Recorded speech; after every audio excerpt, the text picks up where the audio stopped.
life. I mean, I can help you with bibliography if you want, you know.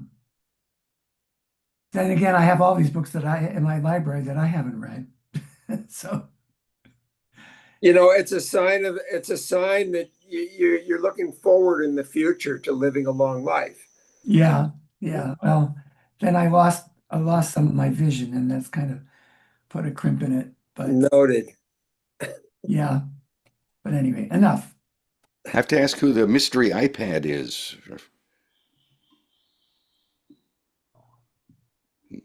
Okay. Will remain a mystery. It's me, Ellen. It's me, Oh, man. Sarah. Oh, okay. I'll try to Okay. fix Sarah, it. good. I'll try to fix I'll it. fix it. I can fix it from this end. Okay. I can rename anybody I want. I'm doing my breathing treatment and then I'll come on. Okay. Well, good to have you with us. Okay, honey. And let me make Aviva co-host. So, And and I don't see Marilyn on, and I know she's trying to get on. well, So I hope I have the whole streaming thing figured out this time, because last time it wasn't on Facebook, but it should be on both Facebook and YouTube now. Okay, I think we're good. So, What's amazing to me is that we're 6 years into doing this, and I would have thought that over time our numbers would have diminished, but they haven't. They've increased. And I says, huh? I mean, we literally have people who are coming regularly now who didn't even know about, the beginning of this 6 years ago. It's a little validating, I'd say, that we're doing something that's important to all of us, that we show up. can she get on, Ellen? she should be able to. She should be able to, yes. I don't see her. She said she was able to last. She said her access is blocked because of password corruption. Wow. Wow. It hasn't allowed me to fix it, and I haven't been able to get computer assistance. Last week, I was able to use Alan's contact as backdoor. All right. I have no idea what that means.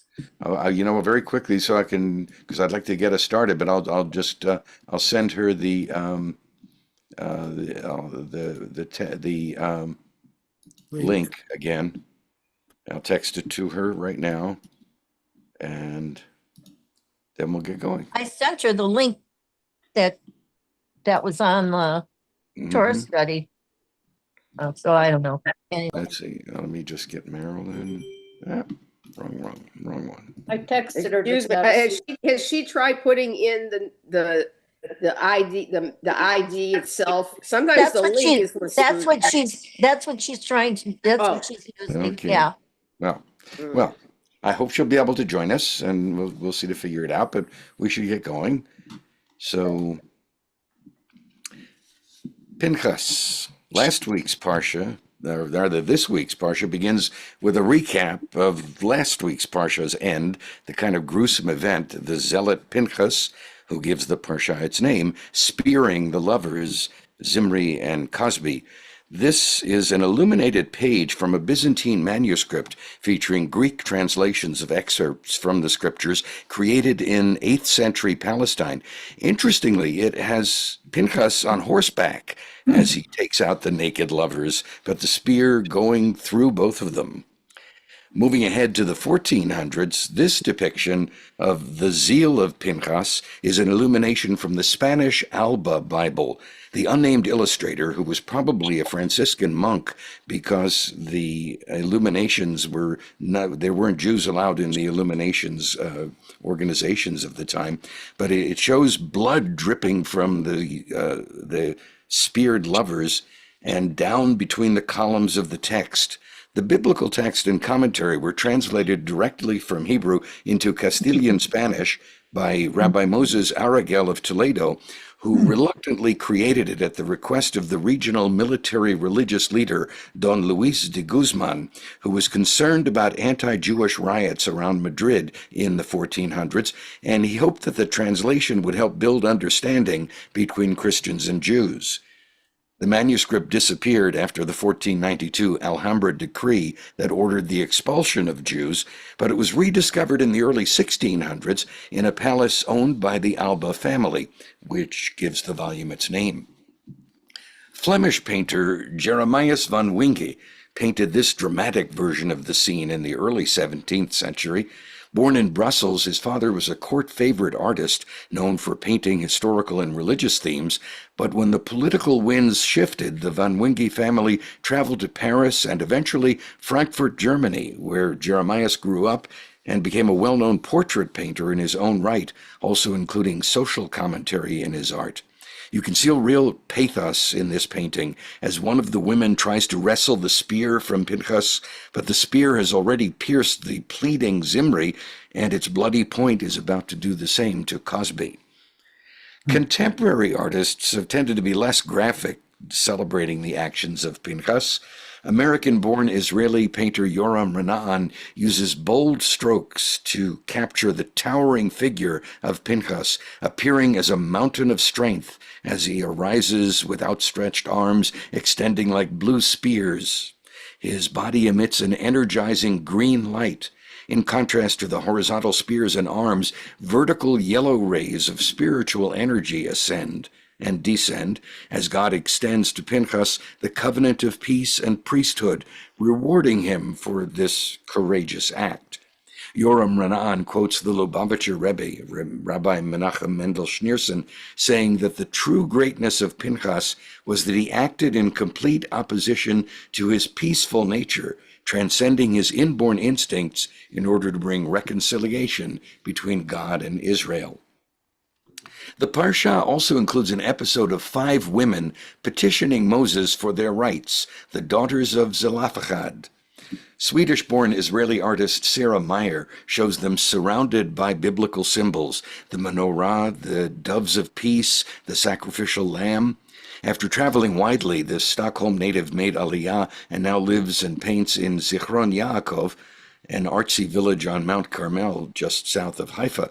Explaining her approach, she writes, "I tell stories, most of them with an undercurrent of past tragic events transformed into something less heavy to carry. I use colors. I paint to bring happiness and beauty to people." That's from Sarah Meyer. The daughter's story also inspires Christian artists, such as American illustrator and religious leader Lauren Wright Pittman, who gives the daughters something of a saintly treatment. Reverend Pittman explains she imagines the daughters had to fill the entire tent of meeting, a place where they were met by powerful men, a place of sacrifice and worship, not a place where a woman's voice was often heard. All they wanted was to receive the inheritance of their father and to keep his name from fading. They needed to be recognized, valued, and seen as human beings in order to survive. That's Lauren Wright Pittman, who lives and works in Knoxville, Tennessee. This version of the daughters comes from Nigerian artist and designer and author Oluwaseyi Alade. She uses a pointillism style, but rather than just tiny points, she makes them look like beads in African art, and she gives the daughters colorful dresses and headwear that reflect her African and Muslim heritage. Back to Israel, this is by Iris Wexler, who studied at the Avni Institute in Tel Aviv and Bezalel Art Academy in Jerusalem. The Haifa native says this was the first of her many biblical paintings inspired by personal experience. She explains that in 1985, when her father died, her mother asked her to go to the rabbinate with her 2 brothers to release the inheritance in her favor. When their turn came to enter the rabbi's office, he stopped her and said, "Since there are 2 sons, you don't have a right to your father's inheritance as a woman." She was astonished, offended, and struck by her helplessness facing the injustice just because of being a woman. 2 decades later, she painted this Daughters of Zelophehad scene as an empowerment to women, after which she writes, more and more Bible scenes came flowing. Note, too, that while Iris Wexler shows Moses and his team as white-bearded old men, the sisters show energy and a variety of ages and ethnicities. And from Los Angeles-based artist, activist, and designer Hillel Smith, this is from his Parsha Posters series, using advertising and movie poster techniques to illustrate the Torah stories, and stylized calligraphy to hide the name of the Parsha in the image, each of the faceless figures making up a letter. Pei, Yud, Nun, Bet, and Samach. Cute. Once you've seen it, now it all comes together. Hey, that's Will very Smith. well done. Your way of presenting that was really showed high skill. Thank you. I had to struggle to find it, and I kept going too far in some of the letters. So Yeah. I'm glad that it came through. But that's from Hillel Smith, and that is our art for this take on Pinchas. Bravo. Well done. Very good. Thank you. Thank you. Marilyn made it. Welcome. Shabbat shalom. Thank you. Shabbat shalom. Thanks. Oh, just Vic. Yeah, I called and left him a message. I don't know what else to do. Okay. We have a minion. Yeah, we do. And we have our Misha Berach. And as always, there are more people to add. Did you get my message? I think I might have sent it to Nella about Jan Oh, yeah, that Jan has just entered a hospital in yesterday. Denver for treatment. Yes, thank you for She- thank you for she's the here reminder. in Kona. Oh, she's back in Kona? Yeah, Oh, she came Even back, better. but she came back. Yeah, she's here. Well, let's start with Jan. So what about her? Well, she has to stay in the hospital for 10 days to get some IV antibiotics. She has an infection? Yeah, in her lungs. Oh, So this will be good because they put in a PICC line and they're going to take care of it. yeah. Yeah. Oh, so she's in Kona Hospital. Yes. Hmm. You know, she told me not to come because it's she's not quarantined, but the infection can be transmitted. So I'm not gonna go, but I'll just contact her by phone every day, I guess. I know Send her Nella's texts. Nella's going to be at the hospital tomorrow, Monday rather, for her volunteer good. session. So I'll let her know, and maybe she can at least go to the door and Poke wave. her head in. Yeah. Yeah, I'll talk to you later about it, Marilyn, because Okay. I can, if he wants me to, I'll go too. Okay. So we start with there. Let's say Misha Berach. I'm just gonna say for everybody on the screen. I just can't imagine there's anyone who Good doesn't idea. need it. And the For our extent, dear friend Carol, who's fighting cancer. yeah, I was gonna say we start with our immediate people in front of us, and then our congregation and our family and friends, and then expand that to endlessness. But say personal names if you'd like to. My friend Danny Levitt is having a knee replacement surgery on Monday.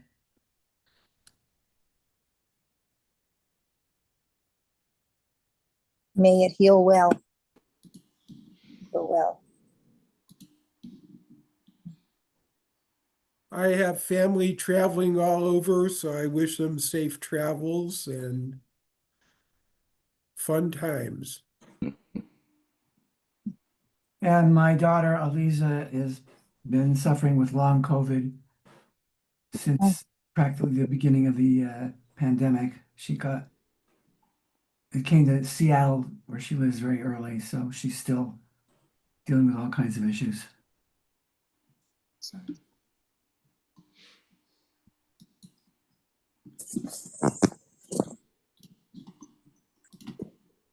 Ready, Ellen?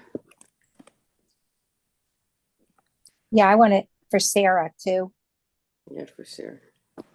I know I keep saying, I'm glad that I can't think of anybody individually off the top of my head that's in immediate need. I feel like I want to say the people who are having illness in their brains that seem to be causing a pandemic of misunderstanding and I'll take it too. I'm trying to say this stuff politically correctly, you know. Well, But just anyway. don't. We Please. have mental health issues all over the place that I wish would be healed. Okay, that's all I'm going to say. Mishe berach avotenu Makor habracha imotenu. May the source of strength, who bless the ones before us, help us find the courage to make our lives a blessing, and let us say, Amen. Amen. Mishe berach imotenu Makor habracha liavotenu. Bless those in need of healing with refuah shlema, the renewal of body, the renewal of spirit, and let us say, Amen. Amen. Amen. Thank you. My pleasure.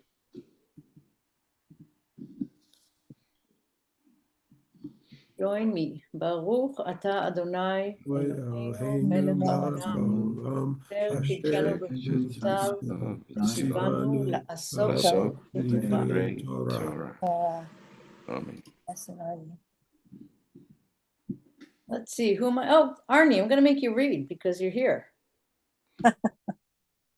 And the Lord spoke to Moses, saying, Pinchas, it's a coincidence, but that was one of my first early Hebrew school teachers, was Mr. Pinchas. At any rate, flashbacks. Pinchas, son of Eleazar, son of Aaron, the priest turned away my wrath from the Israelites when he zealously acted for my zeal in their midst, and I did not put an end to the Israelites through my zeal. Therefore say, I hereby grant him my covenant of peace. And it shall be for him and for his seed and for his covenant of perpetual priesthood and recompense for his acting zealously for his God and atoning for the Israelites. And the name of the man of Israel who was struck down with the Midianite woman, was Zimri, son of Salu, chieftain of the Simonite father's house. And the name of the Midianite woman who was struck down was Cosbi, daughter of Zur, who was chieftain of the leagues of father house of Midian.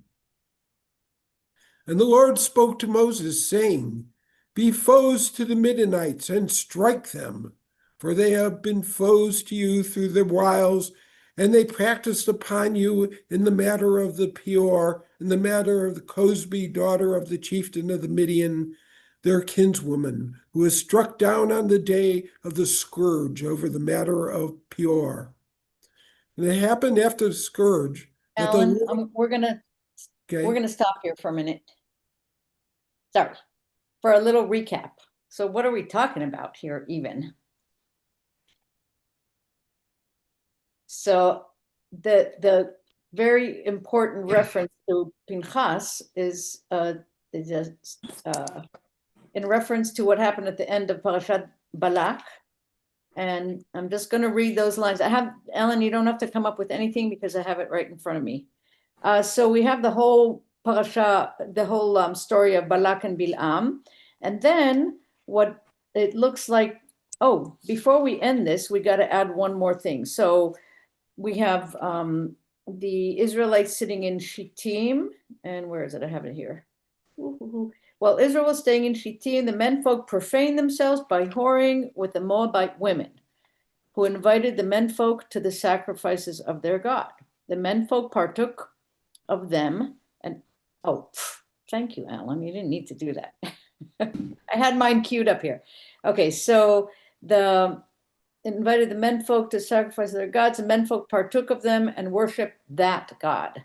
Thus, Israel attached itself to Baal Peor, and Adonai was incensed with Israel. Adonai said to Moses, take all the ringleaders and have them publicly impaled before Adonai, so that Adonai's wrath may turn away from Israel. So Moses said to Israel's officials, each of you slay those of his men who attached themselves to Baal Peor. Just then, a certain Israelite man came and brought a Midianite woman over to his companions in the sight of Moses and the whole of Israelite community, who were weeping at the entrance of the tent of meeting. So now we know who those two people are. They weren't named there, they're named here. When Pinchas, son of Eleazar, son of Aaron the priest, saw this, he left the assembly, and taking a spear in his hand, he followed the Israelite man into the chamber and stabbed both of them, the Israelite man and the woman, through the belly. Then the plague against the Israelites was checked. Those who died of the plague numbered 24,000. Okay, so that's what this is in reference to. Who is the editor that puts this together and splits that story there and continues it here? We're going to have some words of wisdom on, because, yeah, I don't know. So is that my cue? Yes. So before you all logged on, I said that in my compiling of this, I have a lot of stuff, but I won't share all of it. But let's start with that, and then I'll go back to the Talmud. And I pulled this out on a separate doc, and I can put it in the chat at some point. Okay. So Rabbi Yisrael Eger, who is I think in 19th century, he points this out. The two Torah portions preceding Pinchas, namely Chukat and Balak, are in most cases read together on one Shabbat. And the same is true for the two following it, Matot and Maseh. On the other hand, Parashat Pinchas is always read by itself. The reason is because Pinchas was a zealot, and every zealot is on his own. Woe to the generation whose zealots unite. Gee, that might not have any relevance to anything, huh? No. Can you say that again? Woe to the To the generation whose zealots unite. Wow. So now let me go back. This is from the Jerusalem Talmud. And this shows that this has always been very disturbing to the interpreters of, there obviously were those who, you said, good for you, Pinchas, but there's a lot of, really a lot of angst. If one cohabits with an Aramite woman, the zealous strike him. It was taught. But the sages do not look with favor upon this. And then the Talmud asks, now was Pinchas regarded unfavorably by the sages? Rabbi Yehuda ben Batzi said, they were ready to excommunicate him. In other words, the authorities at that time, let's say the elders, were ready to excommunicate him, had the Holy Spirit not sprung forward and said, it shall be for him and his descendants after him a pact of priesthood for all time. So I would interpret this to be, unless you have explicit and verifiable authorization from God, Pinchas is not your role model, right? And then, so there's a wonderful book which has not really been translated properly, called the Torah Tamima by Rabbi Baruch Epstein from the, I think, late 19th century. And he just pulls for pretty much every verse in the Torah, he pulls out rabbinic comment on it.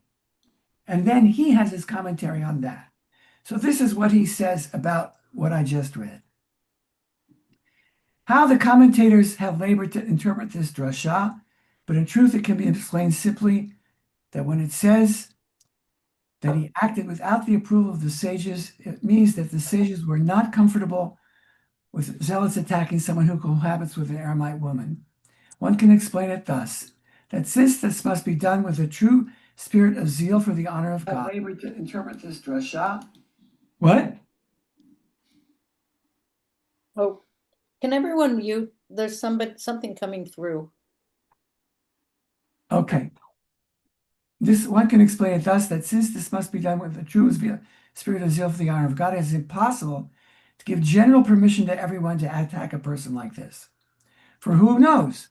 Perhaps he does this out of some selfish motive and says he does it with the spirit of zeal for God, and ends up killing someone who is not liable to death penalty by law.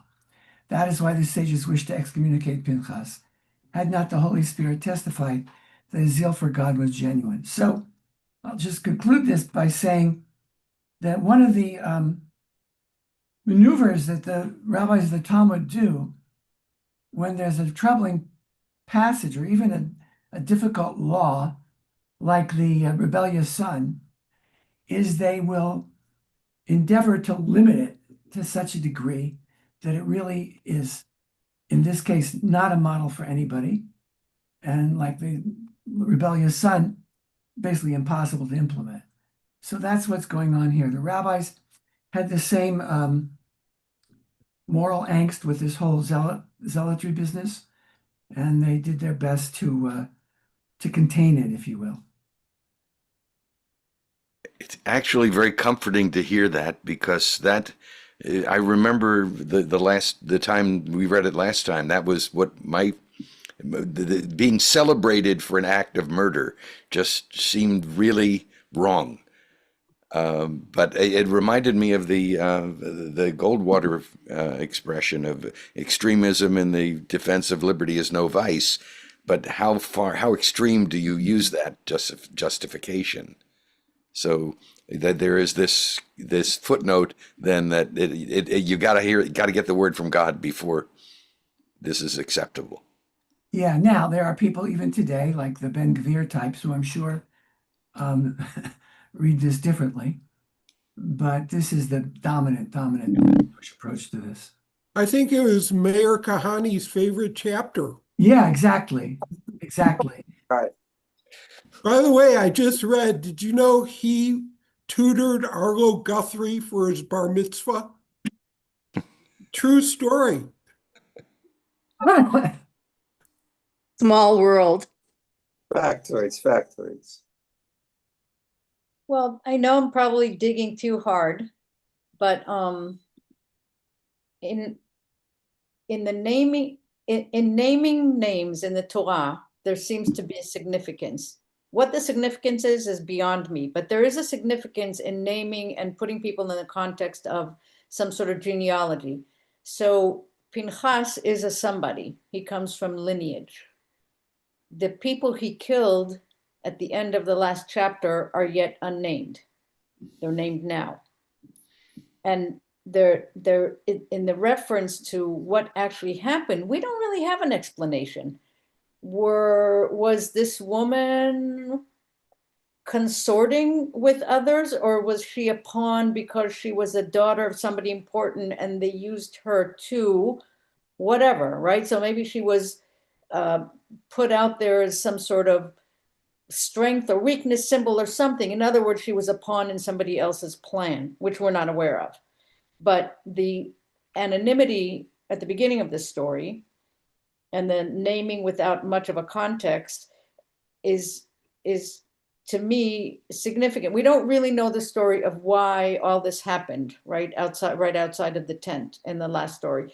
There's a context. We have, in the progress through the desert, we have the places that the Israelites have gone through and the various things that seem to be okay to smite people over, and they all have to do with idolatry or something along those lines. So it's just clues, but Pinchas, nevertheless, note that he is named, his genealogy is named. In this very chapter, a successor to Moses is named, and it's clearly he's not even in consideration. So I think that I see it as significant, but I can't explain why, because it's all in the same chapter. In other words, yes, God says, whatever he says, Briti Shalom, right? It seems very significant, right? God extends a covenant of peace to this person, but yet that's it. He's done. He's not even in consideration for succession. If I could just jump in quickly, I think the significance here with Zimri is that he's a prince. He's not some Joe Schmo. Right. He's a leader, and that makes it even worse. Because he's a leader, did he take it upon himself to decide the fates of people? No, in his no, the family? offender was, Oh, yeah, yeah. he was, Yes, he's Nasi Beit Av of Shimon. yeah, So yeah. he's, and leaders are supposed to set examples. And so rather than some anonymous backbencher, Mhm. it's this guy who has status. So that makes it even more, and he does it publicly. I mean, so that makes it even worse. So that may be what's going on here. I don't know. I just Okay. thought of that, so take it for what it's worth. Ruth Ellen.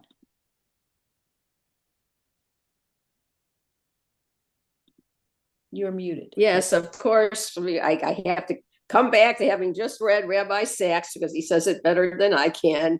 I just I read two of his commentaries that were similar, and he makes a distinction between moral issues and political choices, moral and political. And halacha deals with the moral, and generally the way he framed it, like I said, the halachic one moral question is, what should I do as a person?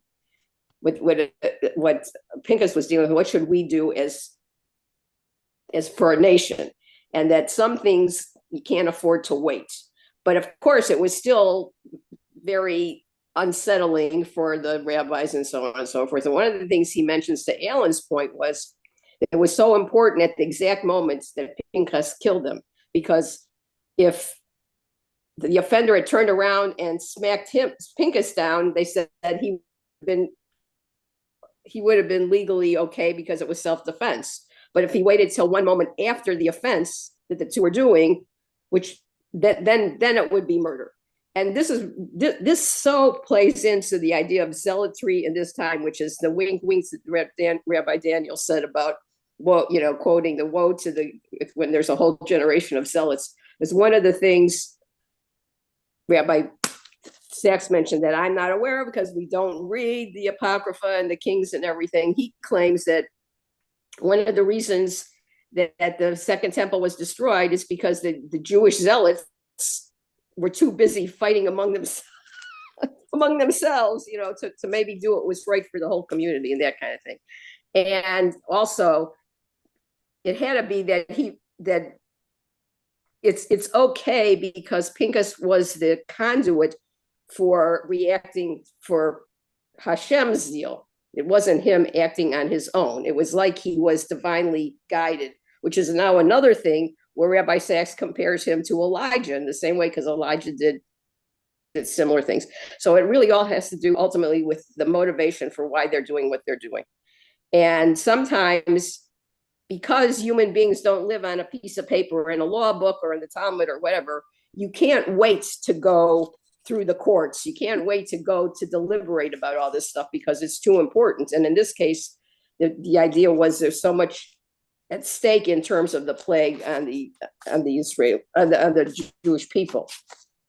So to me, that says a lot. And then a comment that comes to me is, when we think of zealots, we think of people, of hotheads, and that it's not a good thing. Some zealotry is good. When we use the term they're being overzealous, it's all a matter of degree.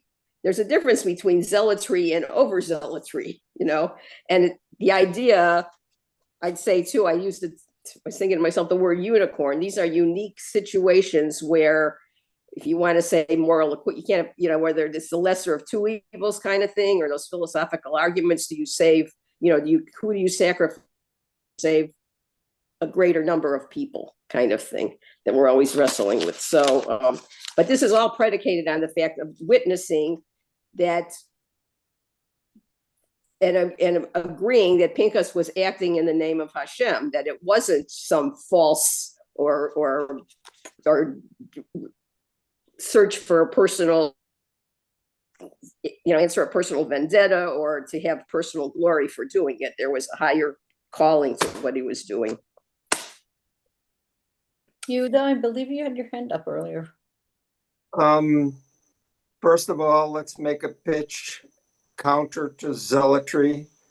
that we do try and live our lives in moderation. And this is not a great example of living life in moderation.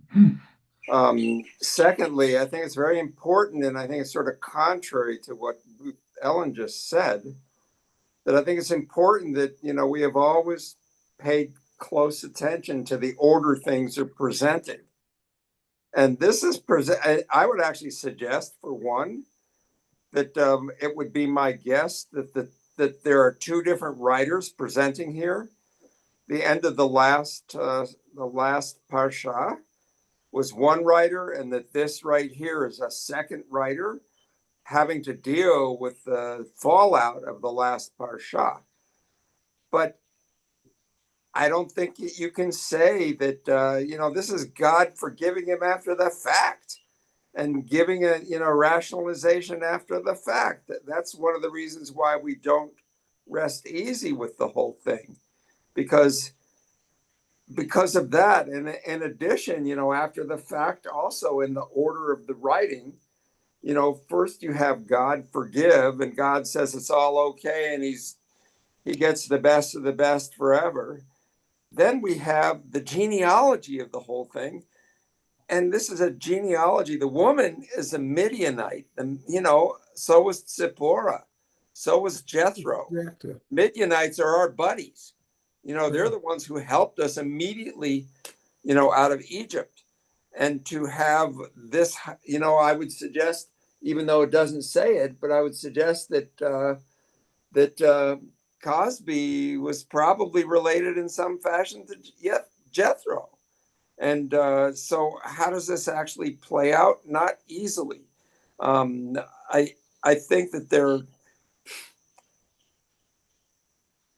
there are reasons for names always. And I think our job is actually to come up, why are these people named?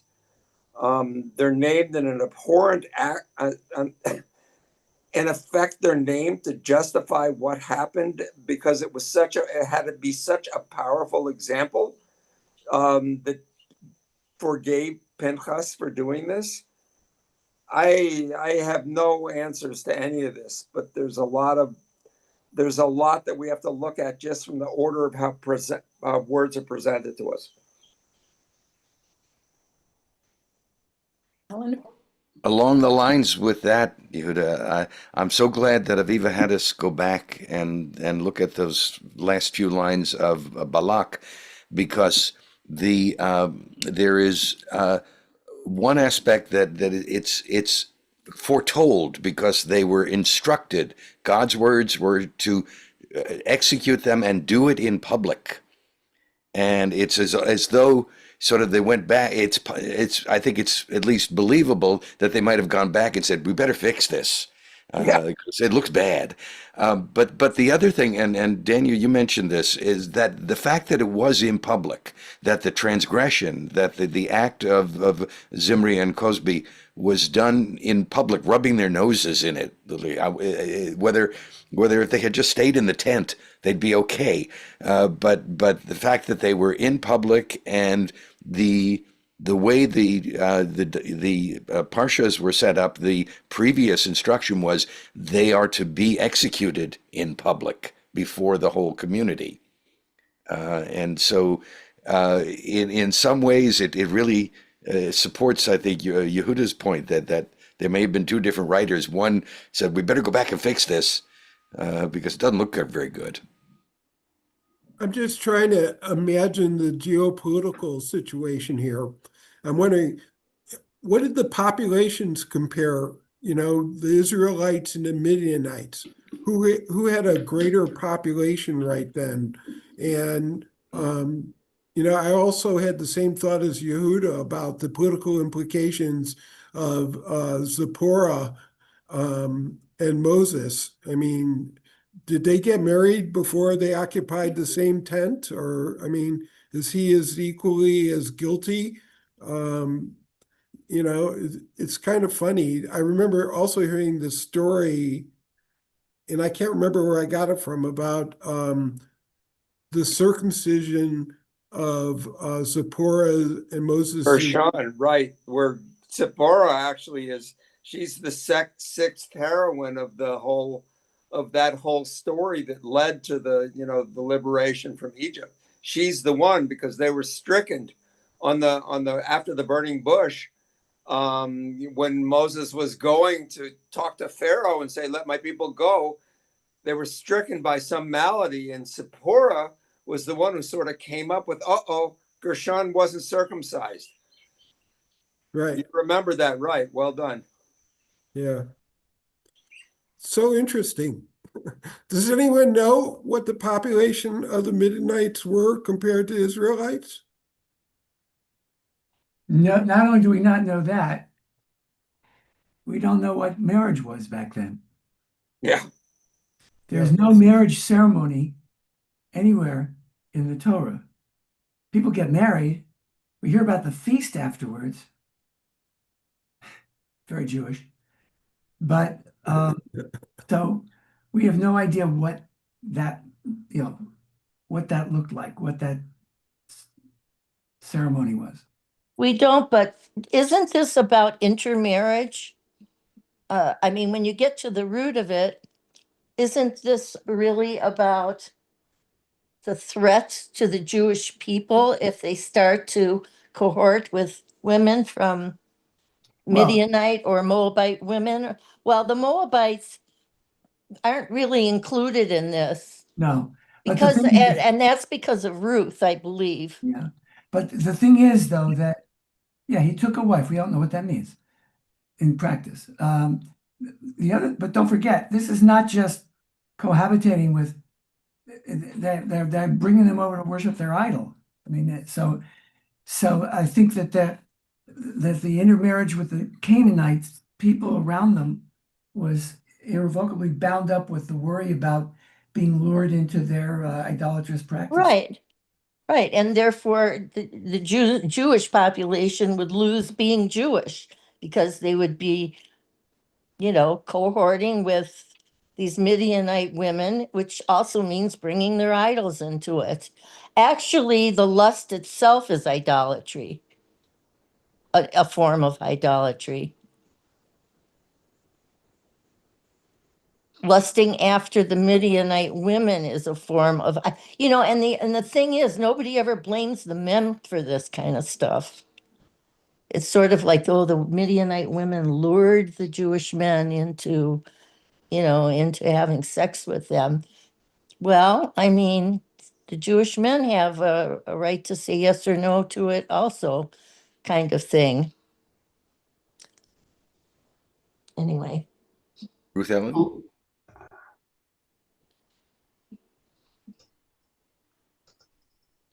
Yeah, sometimes I think we get so wrapped up in all the different aspects of this, and we take certain things out of context that I think need to be put in context. Number one, the idea of, first of all, this is all happening in the desert. The children of Israel have not crossed over yet, and they're still constantly being tested. The whole thing is, do not sacrifice your children to Baal, do not worship other gods. When Moshe left Egypt and ran away and ended up, I mean, he was a young man, right? I mean, there are personal things going on. If he took a wife, it's probably he committed himself to Zipporah. They never talk about him consorting with anybody else. There weren't the same kind of quote unquote rules in place. And even some of these norms had not been established because this was way before we were in the desert and had the 10 Commandments and on and on and on, for number one. And number two, to Yehuda's point, if I could honestly believe that there was some divine intervention that says whoever put together the Torah as we have it now is exactly the way it was supposed to be put together and it's in the exact same order, I would totally agree with you. But just as you said, we don't know. The orders could have been switched around. We've had other situations where I think this has to do partly with the idea of oral tradition and the game of telephone, that over time, what was ultimately written down was trying to make the best, most accurate description of all these stories that had been handed down for hundreds and hundreds of years ahead of time. The other thing about the names that struck to me too, even though on one hand, one could say what Pinchas did was for the good of the whole, and that was the right time for zealotry, and maybe it had to be described to the people in such a way as to say, this is directly from Hashem, otherwise it would seem wrong. And I've seen some of the commentaries that say, how could Moshe have stopped the people from doing this because of the Midianite woman? And that made me think, this is how people jump to conclusions and they conflate things as being equivalent when they're not. Because Moshe had a Midianite wife does not mean that he's responsible for the behavior of these people. So one of the reasons of naming people, I think, is also to exclude from guilt people who weren't named. This is Rabbi Daniel laughing at me. I don't know. No, Or, I I'm cool with it. I mean, I'm glad. I want to hear your response, but No. because on some level, this has to do with individual responsibility. These people were being punished for their choice. But the only thing about that is what we're forgetting is that supposedly Balak, after giving all those blessings and everything, because Hashem told him to, supposedly the part of the reason the Israelite men were part of the reason the Midianite women decided to try to lure them, and that the Israelite men agreed or took part, was because of some spell or something that Balak put on them, which right. I have not totally figured out. Because I even forget when we read that part. Maybe Rabbi Daniel can say something about that. But anyway, yeah, that's everything flipping around in my head. The other Arnie, known as Gavin, you have your hand up. We have two Arnies. Yeah, forgot to change my name, sorry. Yeah, there's several themes that have been brought up, and one of them is that in not only in the Torah, but also in the Greek tradition, men are often considered to be the victims and to be seduced by the women. You see that with Pandora. You see that with Adam and Eve. Yeah. You see that with Delilah and Samson over and over again.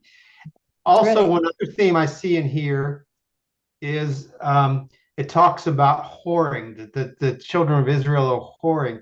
And then it talks about and in the next verse, it talks about that they're giving their devotion and they're worshiping, I don't know how to pronounce it, Baal Peor.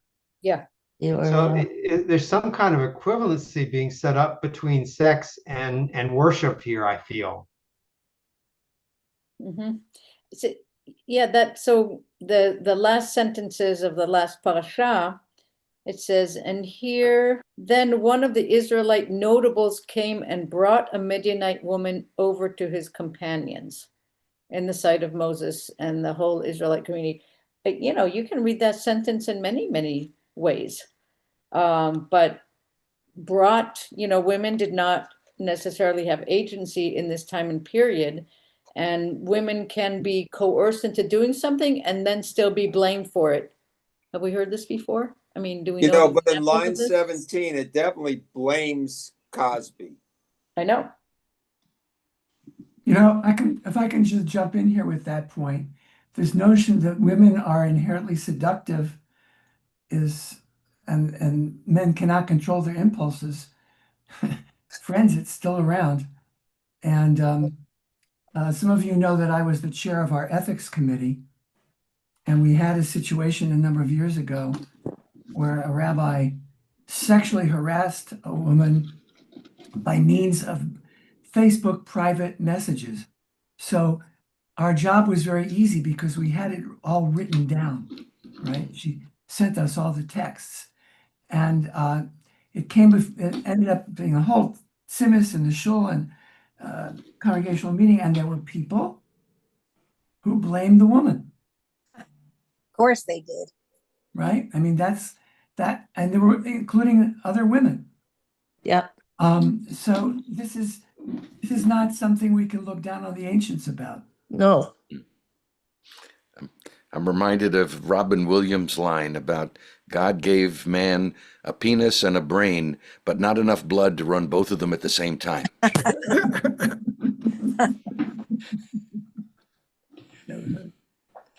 A true prophet. Could we conclude that the Israelite men had a bowel movement? Oh. Sorry. Ooh. Craig, you have your hand up. And Marilyn, Yeah. Marilyn, leave your hand up, or are you shielding yourself? No, it's up.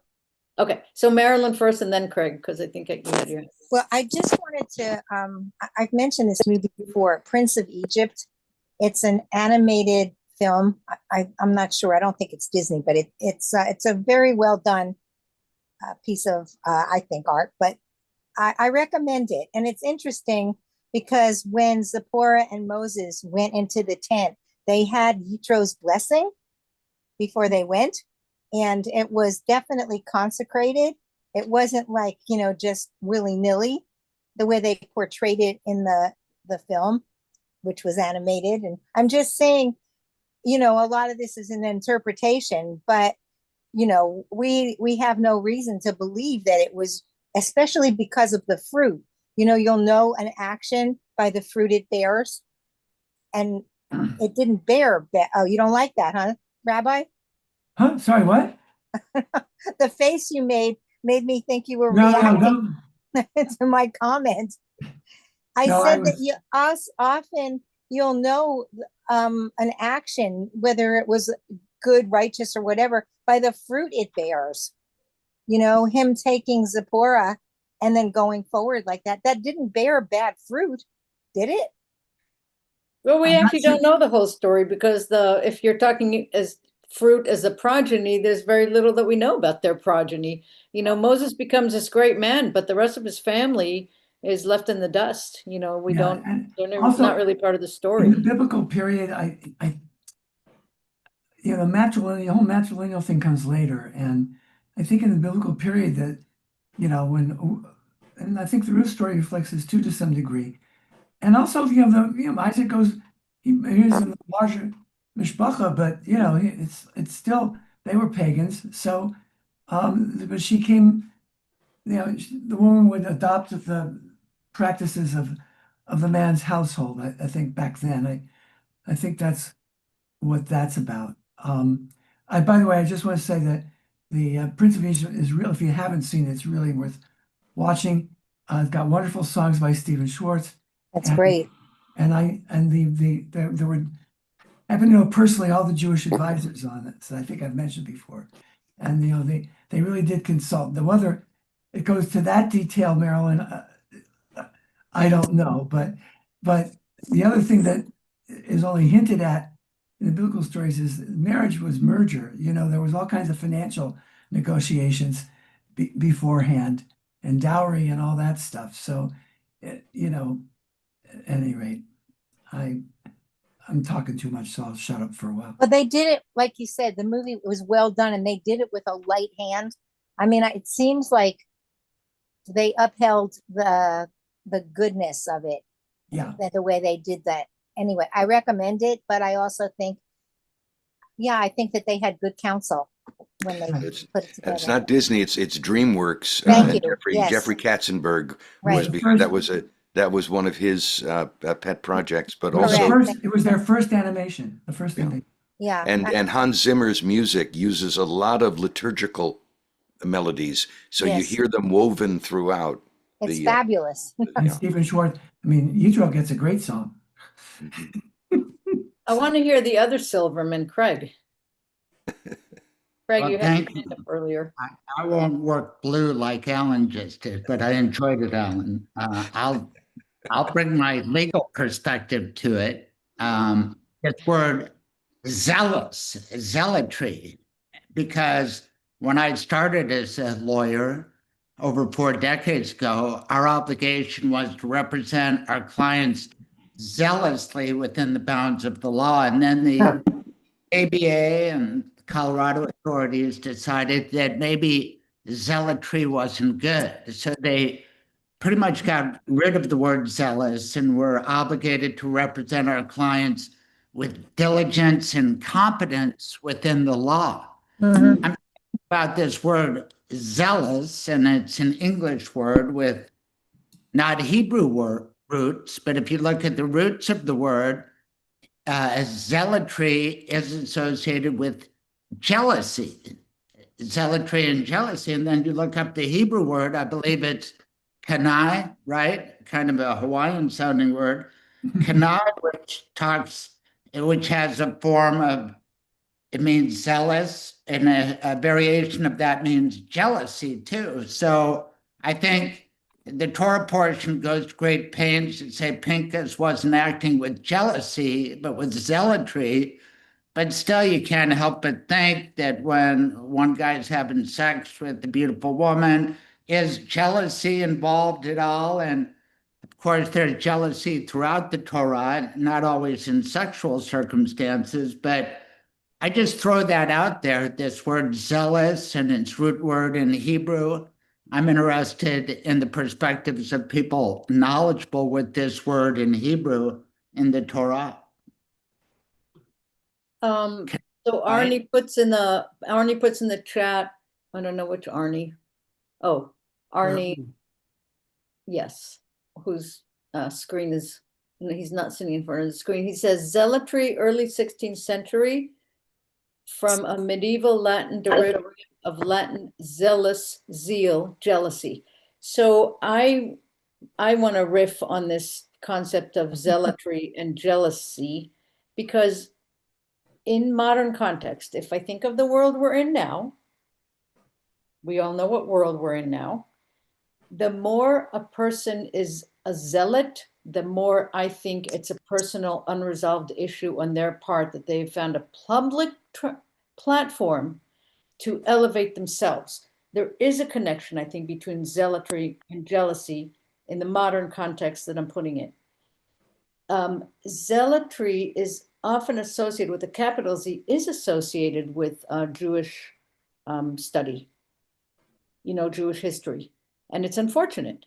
But in modern day today, when I hear the word zealot, it means to me a very insecure person who feels like they didn't get their share of what the world has to offer. They have someone to blame, and they're going to beat everybody raw over it. That is the image that in this day and age, when I think of the connection between zealotry and jealousy, that's the picture I get. I agree with that, but I also remember Bar Kokhba being called a zealot, So where's the connection there? I don't know.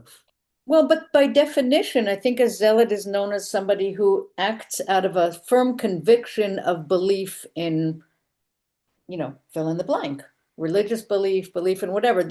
I think that to me, that's what the classic term zealot means. So they come from a strong conviction. What that conviction is, as we see from the continuation of the story about Pinchas, and how I justify that beginning of the parasha we just read, is God says, I know, I get what you meant. I don't agree with it, but I'm honoring your intention. So I'm going to give you peace, but you don't get the rest of the story. You don't get to be a leader. So that's how I read it. It's the only way I can read it to make it fit into what I want to understand. Ruth Ellen, go ahead. Yeah, just adding to what everyone's saying, because it's all, when words have been around for so long and they have a broader meaning or they have a certain etymology, I'll tell everybody what to do. You Google etymology of zealotry, and the AI overview, I have to say, does a pretty good job, because the idea of it being the 1600s, that's how it came into English usage.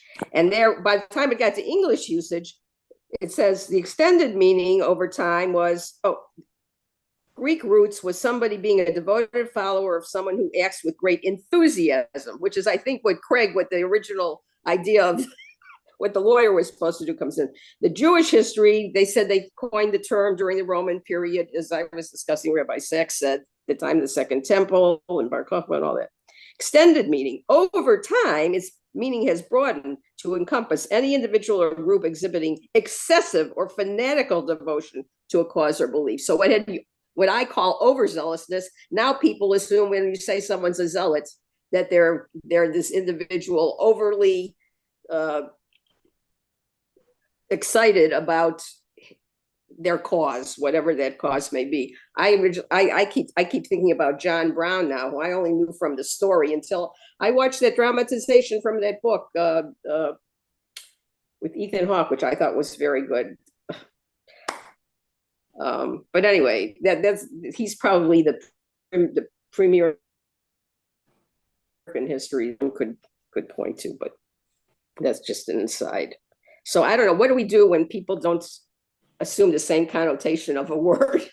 I guess that's why we have these conversations, but sadly, a lot of people just jump to conclusions based on their definition about that it possibly has evolved from an earlier definition, which is too bad.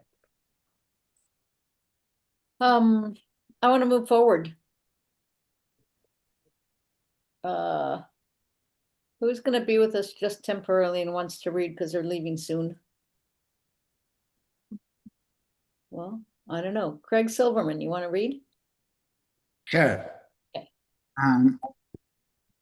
Let me get, okay. And it happened after the scourge that the Lord said to Moses and to Eleazar, son of Aaron the priest, saying, count the heads of all the community of Israelites from 20 years and up by their fathers' houses, everyone who goes out in the army in Israel.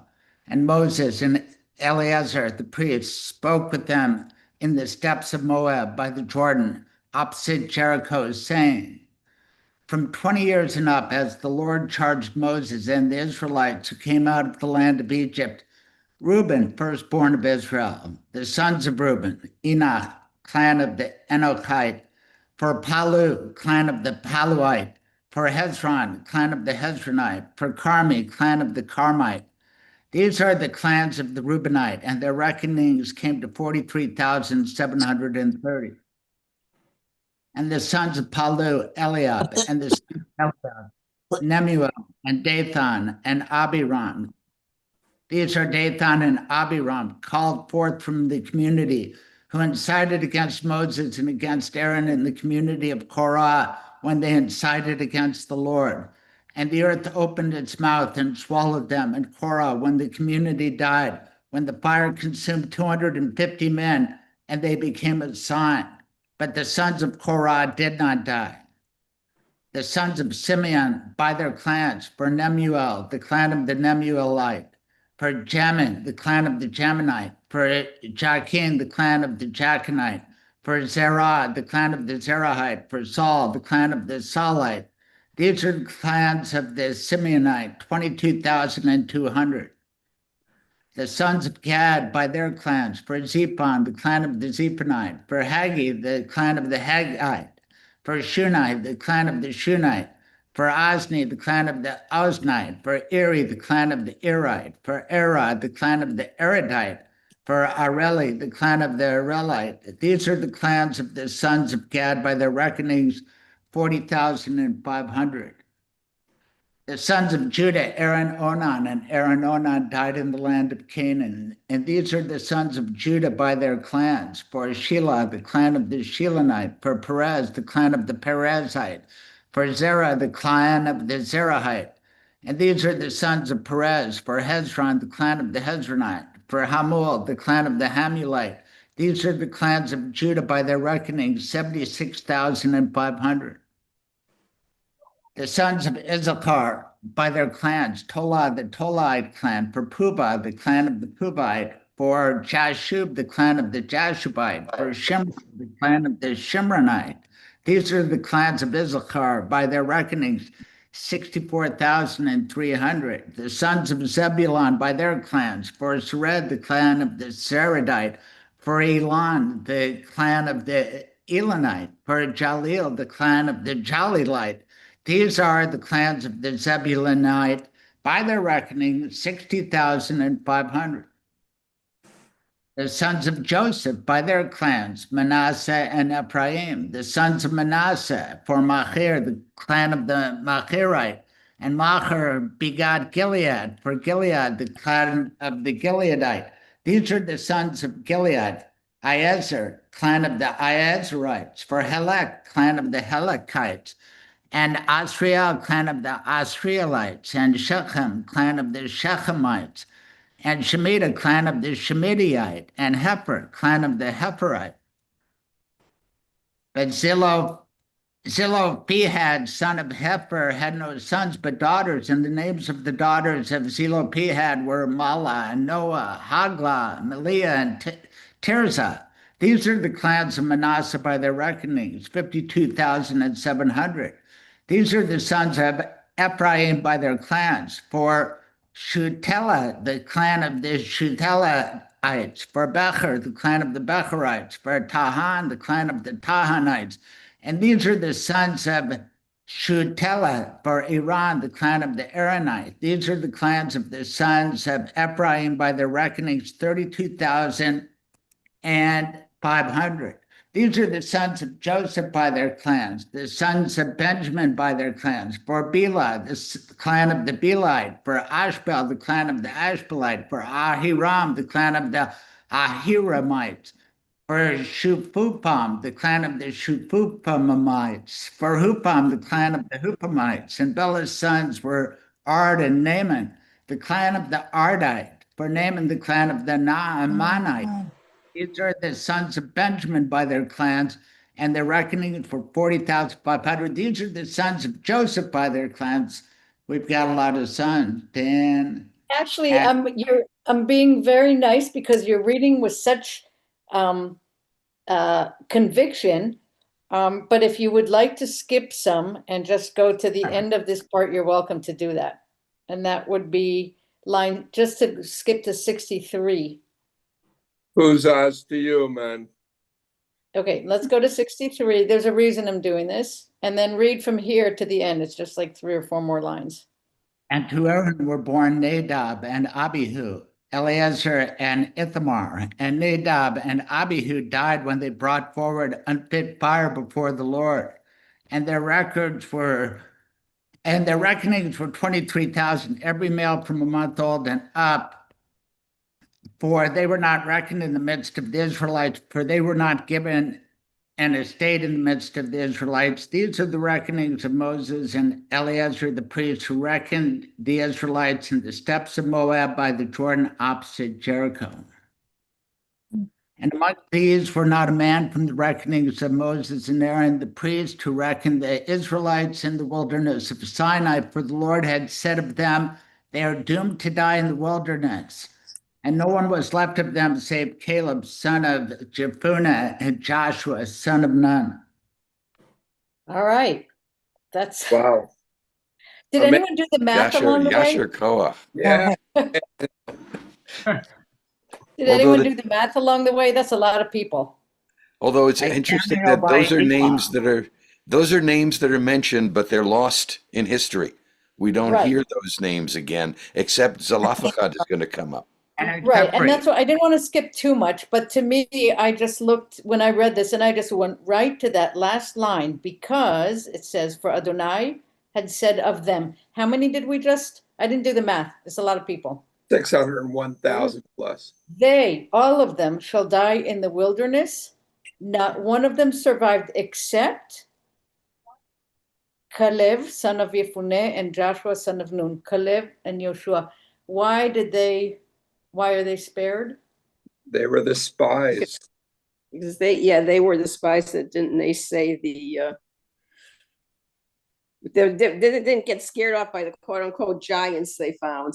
Right. They were the optimists. Yeah, they were. And I want to laugh is a little bit because I keep thinking like all these names that are biblical names I would never know. And one of the first times I ever heard the name Carmi is because of Yehuda's brother, or Elon. If we read some of those, I go, oh, those are biblical names because my cousin named her daughter Penina, and I didn't know who that was because that was a little too esoteric for me. But maybe in Israel, some of these names probably are more common. But that was just. But I think, okay, so it was important to know some of the names along the way because the next part we're going to read is about the daughters of Zelophehad. But right here, we have a very clear thing going on. The census, it's a lot of people, yet they are not going to cross over to the promised land. They will perish. What's the word? Yamutu, mot yamutu. Not only will they perish, they shall surely perish in the desert. So, and with the exception of the ones who could see the possibilities. That's my phrasing. Caleb and Yoshua, they could see the possibilities. They did not come back with a negative report. But however, can I just pose a question? Among all the people, the spies who were sent onto the land, do we think that if women were part of the spies, that there would have been more of a can-do pragmatism rather than a fear factor? Because here we're about to deal with brave women, right? And so I think that by ending that and singling them out, and then the next thing being the story of the daughters of Tzlofechad, I can't separate the two. There's a logic here that maybe I'm searching too hard, but to me it seems to jump off the page. Well, I got something for you. All right. Talmud Sota 34b, where it says, "Send for yourself men and let them spy out the land." No, that's not the right source. Hold on. Oh, here it is. It's Kli Yakar, is medieval, late medieval. It specifies men because our rabbi said the men hated the land, and the ones who said, "Let us head back for Egypt." And the women loved the land and said, "Give us a holding among our family's kinsmen." See, that's right back to today, to Yeah. the Bnot Slavchad. Yeah. Which case, the Blessed Holy One said, "In my opinion, according to what I see in the future, it would be better to send women who love the land, for they will not defame it." And that's from, I'll have to look up the dates on the Kli Yakar. That's not from some contemporary feminist. Isn't that cool? Yep. I did hear that somewhere, but today I mean, I've heard it somewhere in the last few years of study, but today it's like, oh, it Yeah. is jumping off the page. Yehuda, Yeah. you have your hand up so patiently. My take on the women versus the men being the spies. Women, by very nature, because they create life, have to be optimists.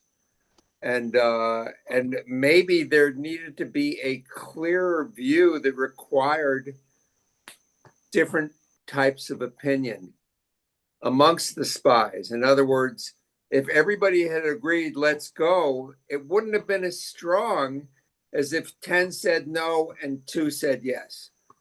That was a much stronger way of presenting, especially since they were the minority, no less. I think actually if women had gone, they would have just been much more positive anyway. So maybe we actually have needed the majority minority viewpoints to be presented to make the whole thing more real. I saw an interesting interpretation of the two spies returning with the giant grapevine. You've seen that iconic image on coins and stamps and everything. Well, they think it was actually a stalk of bananas because Jericho historically was a place that the banana cultivation came from China or Asia, and they were actually growing bananas back then.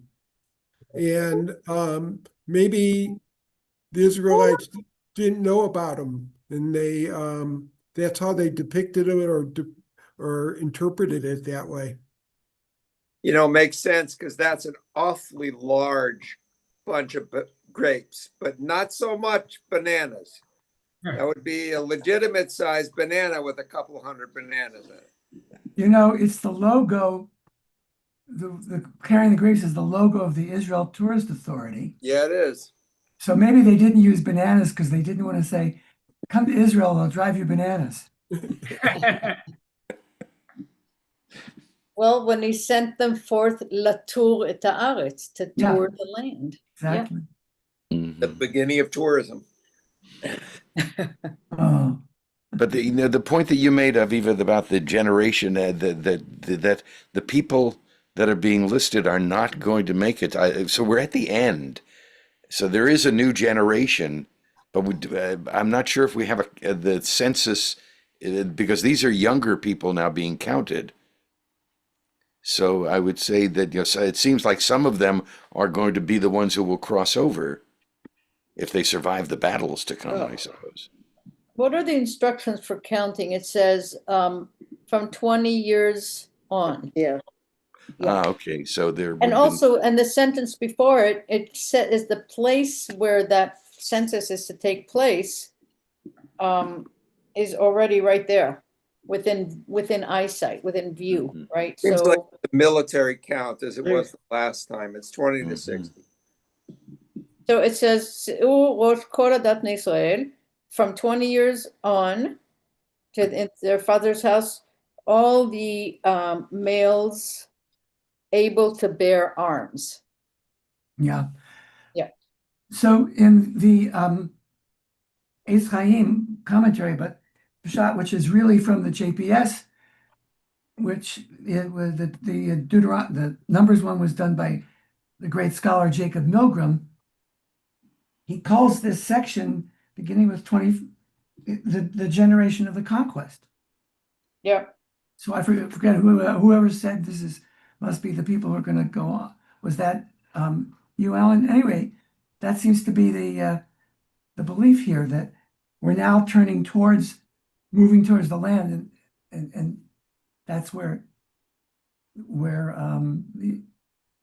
the attention will be. Mhm. Also for the purpose of dividing the land among the tribes. Yeah. And that fits, this neatly carries us to the next section. And okay, who wants to read? I'll read if no one else wants to. And the daughters of Tzalafchad, son of Hefer, son of Gilad, son of Machir, son of Menashe, of the clans of Menashe, son of Joseph, came forward. And these are the names of his daughters: Machla, Noah, Hagla, Malka, the Tirza. And they stood before Moses and before Eleazar the priest and before the chieftains and all the community of the entrance attended a meeting, saying, "Our father died in the wilderness, and he was not part of the community that banded together against the Lord of the community of Korach. For through his own offense he died, and he had no sons. Why should our father's name be withdrawn from the midst of the clan? Because he had no son. Give us a holding in the midst of our father's brothers." And Moses brought forward their case before the Lord. The Lord said to Moses, saying, "Rightly do the daughters of Tzalafchad speak. You shall surely give them a secure holding in the midst of their father's brothers, and you shall pass on their father's estate to them. And to Israelites you shall speak, saying, should a man die without having a son, you shall pass on his estate to his daughter. If he has no daughter, you shall give his estate to his brothers. And if he has no brothers, you shall give his estate to his father's brothers. And if his father has no brothers, he shall give his estate to his closest kin from his clan, and he shall take possession of it. And this shall be a statute of law for the Israelites, as the Lord has charged Moses." Okay, we're gonna stop because the rest of the story, it shifts gear. I just want to say this was a very, very brief passage. The quickness with which the proclamation was decided, the issue was decided, I think is significant. Me Like there's not, bring 70 wise people and no, this is like God says, oh duh, this is pretty clear and straightforward. I think that's what I'm reading. Yoda, go ahead. However, as we have said in the past, that even though this appears to be something that favors women inheriting, when you see beyond that, well, if there are no daughters, it immediately reverts to men. And I think that we had talked in the past about this might have more to do with keeping the tribes intact than anything else. And I love the fact that we have extrapolated in present times to say women are equal in inheritance. I think it's not necessarily what was meant in this writing. I know, but we can dwell for a minute and celebrate that moment. for Absolutely. simplicity. Because I think, look, if we consider this to be a living text, that's what we say it is now. And also, I'm looking. So our father's name will not be extinct. I forget the exact wording. Yeah. And that that also relates to levirate marriage, right? Right. Right. So that was a very big concern. Remember, people didn't identify as radical individuals the way modern culture does. That you were Ben, you were part of your family. Why is it mentioned who was part of each sub-clan of each tribe? That was very important.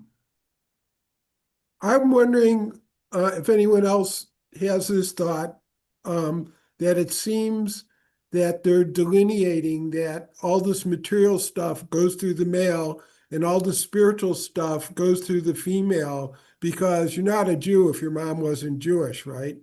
So there's a big difference. I like that. I like that very much. I think Rabbi Pressman explained that came later, so it's not really part of the tradition yet. But yet, I do think that there's some collective clarity to the role of women, and that led to later being things that have been enshrined in Judaism. So it's not lost. If you look, if you take a female perspective lens to a lot of the stories, they make sense in a very, very different way. And I don't think that there was any intention. I have to believe this, because otherwise I'm not that intrigued by reading these stories over and over. I think it's just a weakness of the people who committed it to paper and the times they were living in that left the women's perspective out. That's just the way it is. I think it's what we said in the past, is the women were out doing all the work while the men were sitting around arguing about words. Okay. Arnie, you have your hand up. Yeah. Well, one thing I have to say about tracing lineage through the matriarchal line is you got to remember all this is before the days of DNA. DNA is relatively recent. It's like from the 1950s. And before DNA analysis, there was really no fast and secure way to know lineage. But on another matter, Alter said something interesting that I put in the chat on this section, and he says that we see this as a feminist thing nowadays, but he said, according to this commentary, that's misplaced, because the main concern is that the inheritance stays in the clan. Mm-hmm. And like you said, the quote, the name of the clan should not disappear. Right. It's not, and the concern is that the daughters of Salaf, whatever it is, would marry outside the clan, and then the land would go outside the clan. So later on, there's a codicil to this that they it says in chapter 36 that stipulates that the daughters are required to marry within the clan, within the tribe. Yeah, and that is a theme, that taking it's not about the personal, it's about the communal. So Danny, and then Alan, you had your hand up. It went down. Arnie brought up the point that I wanted to, that later it was going to be modified because there was concern about the different clans or the different tribes losing some territory, because if they marry from somebody else, the property goes with the marriage from one of the other clans. So that there was some second thoughts about the broadness of the initial decision. I like Reba's point, which is they were named by name, and we know how important it is that your name gets in the writing. Twice in this parasha, and more time later. Right. Danny, and then very briefly, this is about, I guess, what you were raising, Aviva, but other people too. The role of the women. Look, it's a long time ago, and for that matter, you don't have to go back more than a couple of hundred years to see that the role of women was very restricted in most cultures. So the thing that always intrigues me is how often women subvert the received order and assert themselves in various ways and have agency and and affect things. I mean, Zipporah was mentioned, you know, the matriarchs, each in their own way. I mean, may not like what Sarah did, but she certainly exercises, her influence. And in many other cases, Bathsheba with the royal succession, right? So Tamar? Tamar, so Ruth? the other thing to remember is, I don't think everybody, the men were sitting around. I think everybody was working their butts off. Were not wealthy societies. The kids got put to work shepherding. I mean, so think of King David. When he was a mere youth, right? He's out watching the flocks. So I think that there was very significant restricted roles, and there were rights that and powers that men had that women didn't have. But the Bible is full of very active and assertive women But if you want to go back to the against the grain. Well, evidently the women have to go against the grain in order to get in the Torah.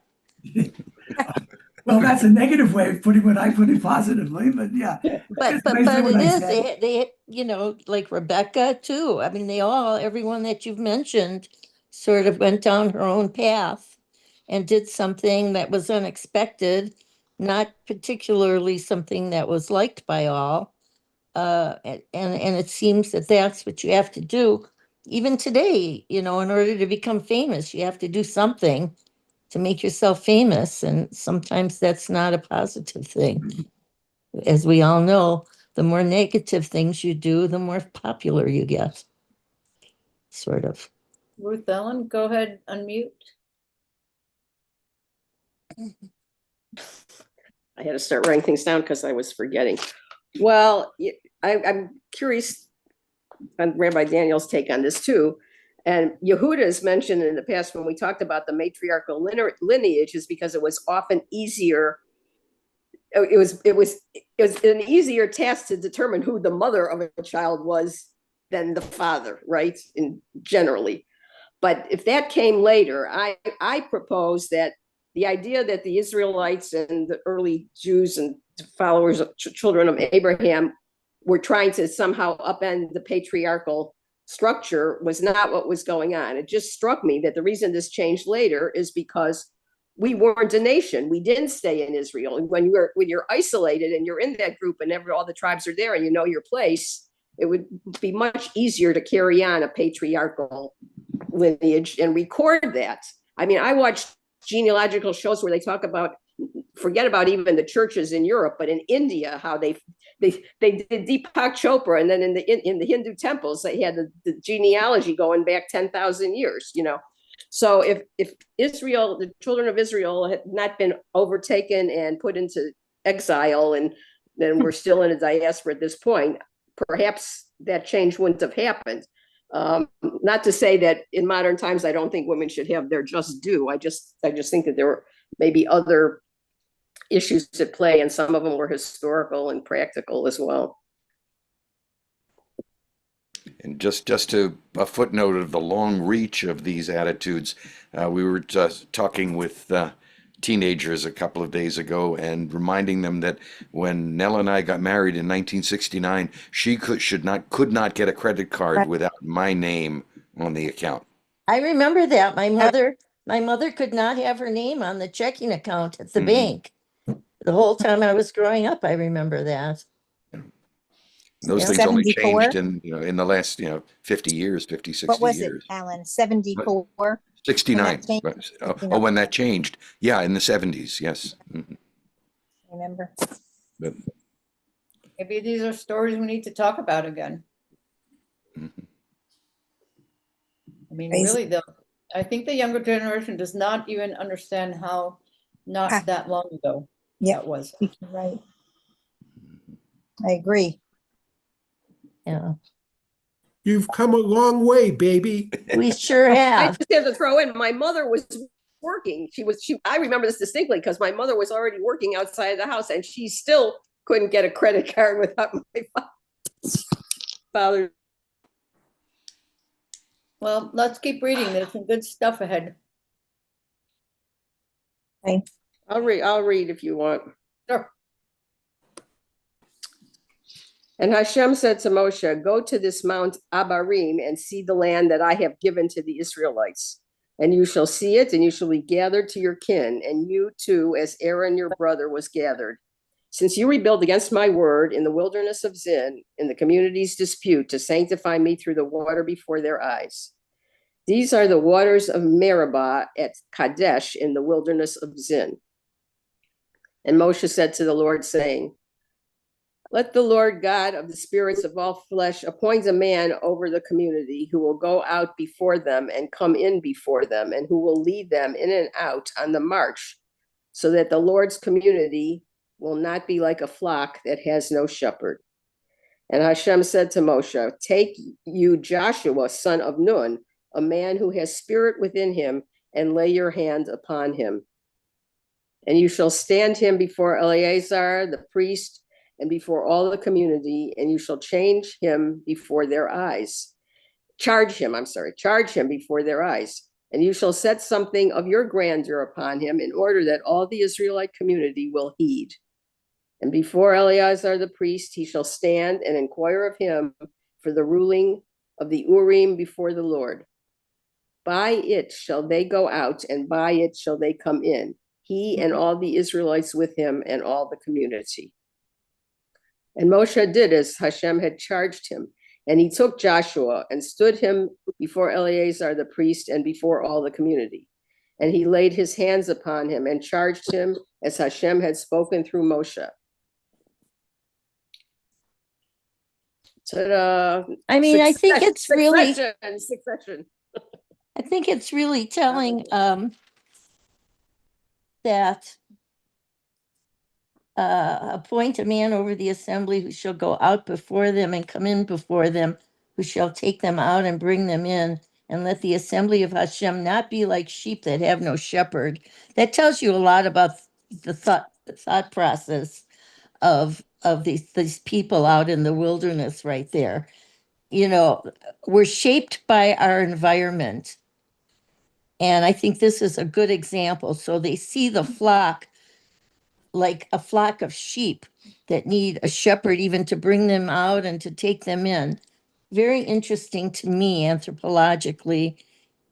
And again, I think sometimes we forget to think about how much they were shaped by their environment in this parsha. There's a very important, the line you just read, I'm going to dwell on a little different part of it. The line 17. Yeah. Who may go out before them and who may come in before them. And in this translation, who will go out before them, come in before them, who will lead them in battle and out on the march, so that the Lord's community will not be like a flock that has no shepherd. So this to me is an Israeli, this is the image that is central in the Israeli army of that the leaders go ahead, not behind. They don't send peons in front of them, they go ahead, but they also lead them out. This is such an important concept, and we saw it in the early days of the war in Gaza, that so many of the people who, you know, in the Israeli news, there's a listing of the names, ranks, ages of all the people who were dying, right? Of the soldiers. And so significant was the fact that so many generals, you know, people with high ranks. And that's because of that very important image. Leadership. The leadership does not stay behind and send other people to do the battle.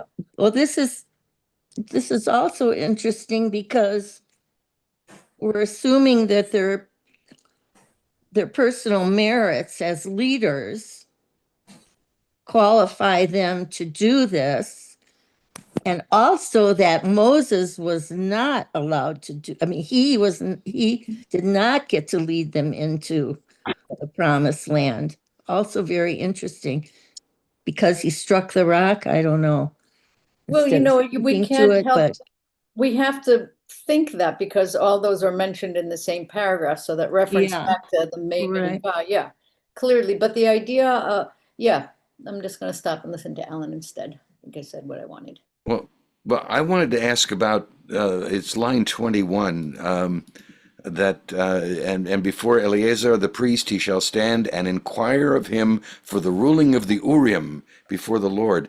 And we've had this discussion before of what the heck are the Urim and Thummim, Like the, but it seems like isn't it enough that God said this is the one that we need to have this magic 8 ball thing that they have to verify it or I don't understand why that's in there. First, well, Well, we have a rabbi, maybe we can prevail on to, well, first of all, I had a teacher, a Bible teacher, Stephen Keller, at seminary called the Urim and Thummim holy dice. And now my thought is, I'm just making this up on the spot, but this is a very consequential thing. And we know that the people of Israel are not easy to lead. So it might not be enough for Moses to say, well, God told me it should be Joshua. So now you have this somewhat out there, public manifestation of that it's God's will that Joshua lead in the form of the priest casting the lots. And so that's so that's my thought on that. It was just another way to ensure it. As we all know, leadership transitions are difficult. Yep.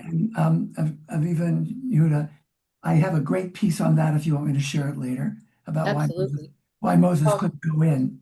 I want to hear you. I but would wanna like add I just would a- like that also, please. Yeah, but if you could put it in the chat, that would be Yeah, I'll great. put it in the chat.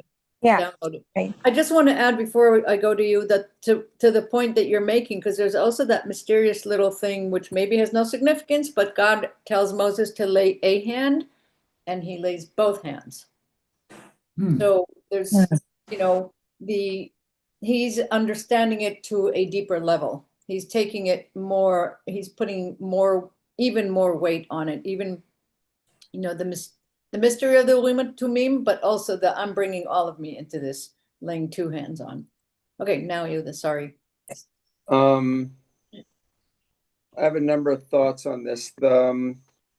I think as we're talking about leadership here, and it seems like because the text is presenting it in this particular way, it ends up being the number one defining nature of being a leader. Beyond all the other things that leaders would do, the way they lead is in front always. That is it. And the text says it over and over again. And here it's, we're supposed to be looking very closely at how the text is. I think there's another thing that's going on here too, and that's there seems to be a division that's taking place as well now between Joshua and Joshua being the civil leader, basically, and still there is a priest there who is the spiritual representative as well, and that very possibly this is where a division takes place, where there are two things going on with society. One is the civil leadership, and the other still reverts to there's a spiritual aspect, which includes the mystery, because the spiritual aspect can't actually be clearly defined without mystery. So the mystery is important to be here.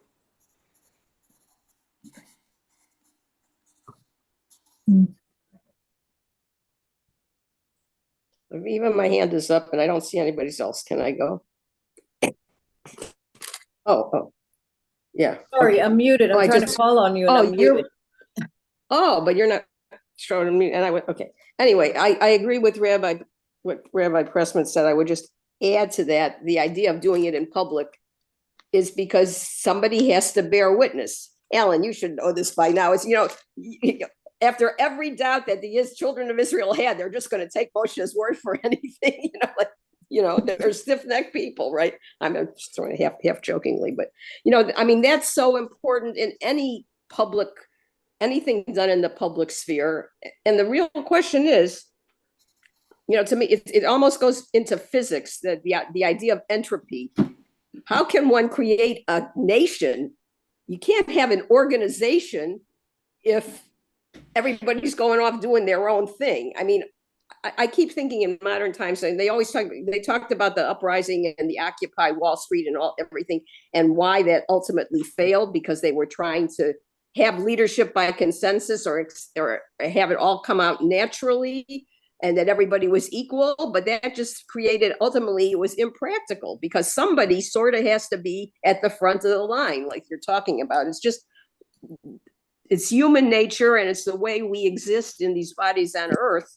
We can't totally know somebody else's thoughts, so we have to learn how to communicate, and we have to know where to look for that communication. And it just seems that the natural order of things would lead to having leadership as a focus. The real problem is that everybody to go along should trust that leadership, and the leadership should be honorable and should be worthy of the leadership.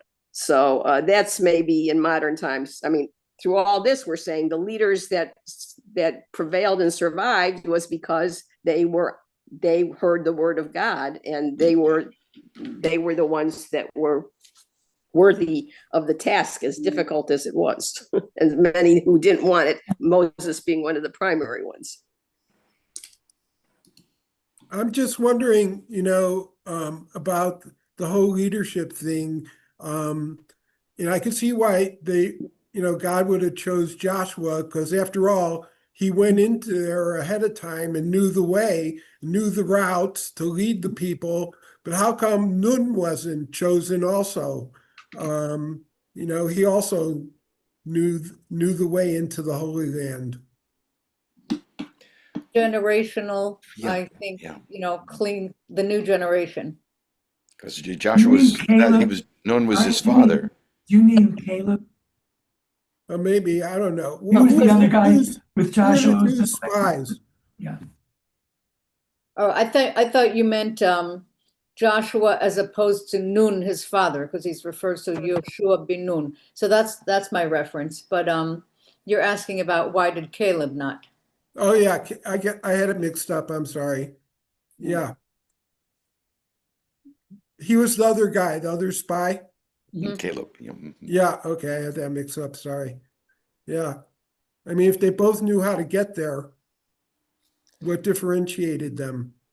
I without going back to the text, I wouldn't be able to tell you, but I don't think it's about knowing directions, because if it was about knowing directions, and following a map, Moses would not have gotten to where he's gotten, right? That old joke about Moses in the 40 years. But so it's not there. But in the text, I think there would be something more about what Yoshua had to say that distinguished him. So he showed some sort of deeper understanding.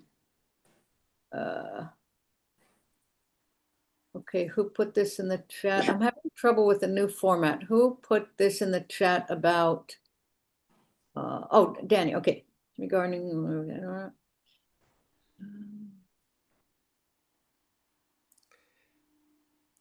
Yeah. Okay, I like that. Filled him generously with his own wisdom.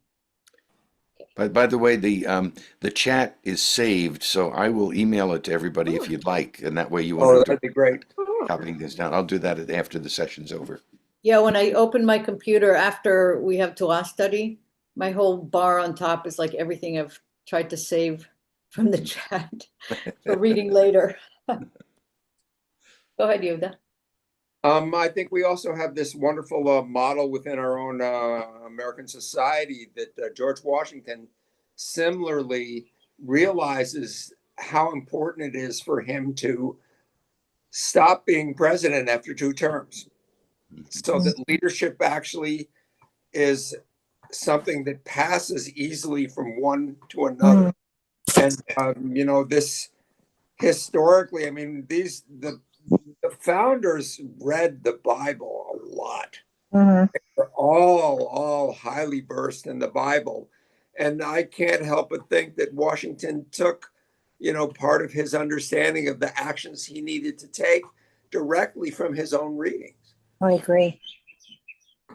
Are you saying something of today? That there's, there's a lot of talk about passing leadership on to next generations. There's no question that if you stay too long, our faculties diminish as we get older, and it's just it's the blight of old age, and or getting older per se. And yes, I'm saying this is a statement for today as well. We don't need people in their 90s serving us at the highest levels of decision making. We just don't need that.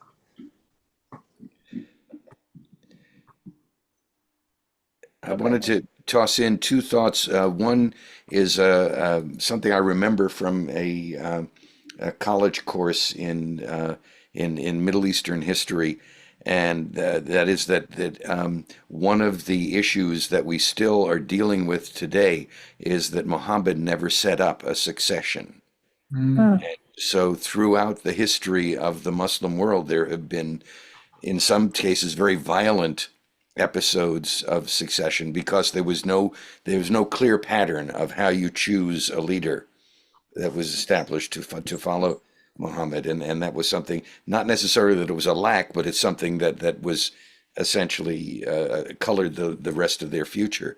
But the other thought that I had was there's a certain pattern that the Israelites keep repeating, that they're told something. Moses says God commands this, and they say we will follow, and then they go a couple of blocks down or a couple of marches down the desert, and they start saying, why do we have to deal with all of this stuff? And they have to go through the whole reestablishment of their belief that what Moses is telling them is what they should follow, because those are the words that he's getting, and it just seems like this pattern keeps repeating itself. At some point, in fact, there are a couple of times I think the people said, we have heard and we will follow, or we will do what God has commanded, and then 2 chapters later they're saying, why do we have to do this? No, it's in reverse. It's where Nasev and Nishma. We'll do, and then we will hear. It's both. Both. Right, it's both. Right. I think that per what you said about the Muslims, I think one of the things that we've been blessed with as a world is that because there was no clear succession followed, we are saved, because the Shias and Sunnis are at each other's throats all the time over if they were not, and there was just one entity, they would literally be in holy war against the whole rest of the world. And I think that maybe there's a wisdom behind the whole thing that's governing it all. Vis-a-vis going down, the next couple blocks, and then all of a sudden you got to deal with it again. I think that the lesson here is that we have to live in the now all the time, and we can't be living in the future, and we can't be living in the past. We have to deal with what's going on immediately right now. And if we don't do that, we end up, mired in whichever other side we're on, or we're in the past, or we're in the future. We have to be right here. Annie, you have your hand up. Yeah, so about the 5. succession. So there's a remarkable, it's called Midrash Petirat Moshe. The Midrash, and I'll put a link in, of Moses dying. And it's a long series of dialogue with God. And Moses is just bargaining and bargaining, let the heaven and earth say, and the heaven and earth come and say, and then says, let me just go over for a little bit. He knew everything that he knew about Trump. They would have to cancel the election. Right. Well, I don't know what that was. Anyway, and the very end, he says, it comes down to, says, well, if I must die to vacate my post for Joshua, let me be his disciple, right? I'll just step back and let him step forward. And so Moses, Joshua gets in the chair of authority, so to speak, and Moses sits, is sitting with his face covered nearby. And any rate, so people say, Moses, our teacher, he teaches Torah. He replied, I no longer have the authority, da da da da da.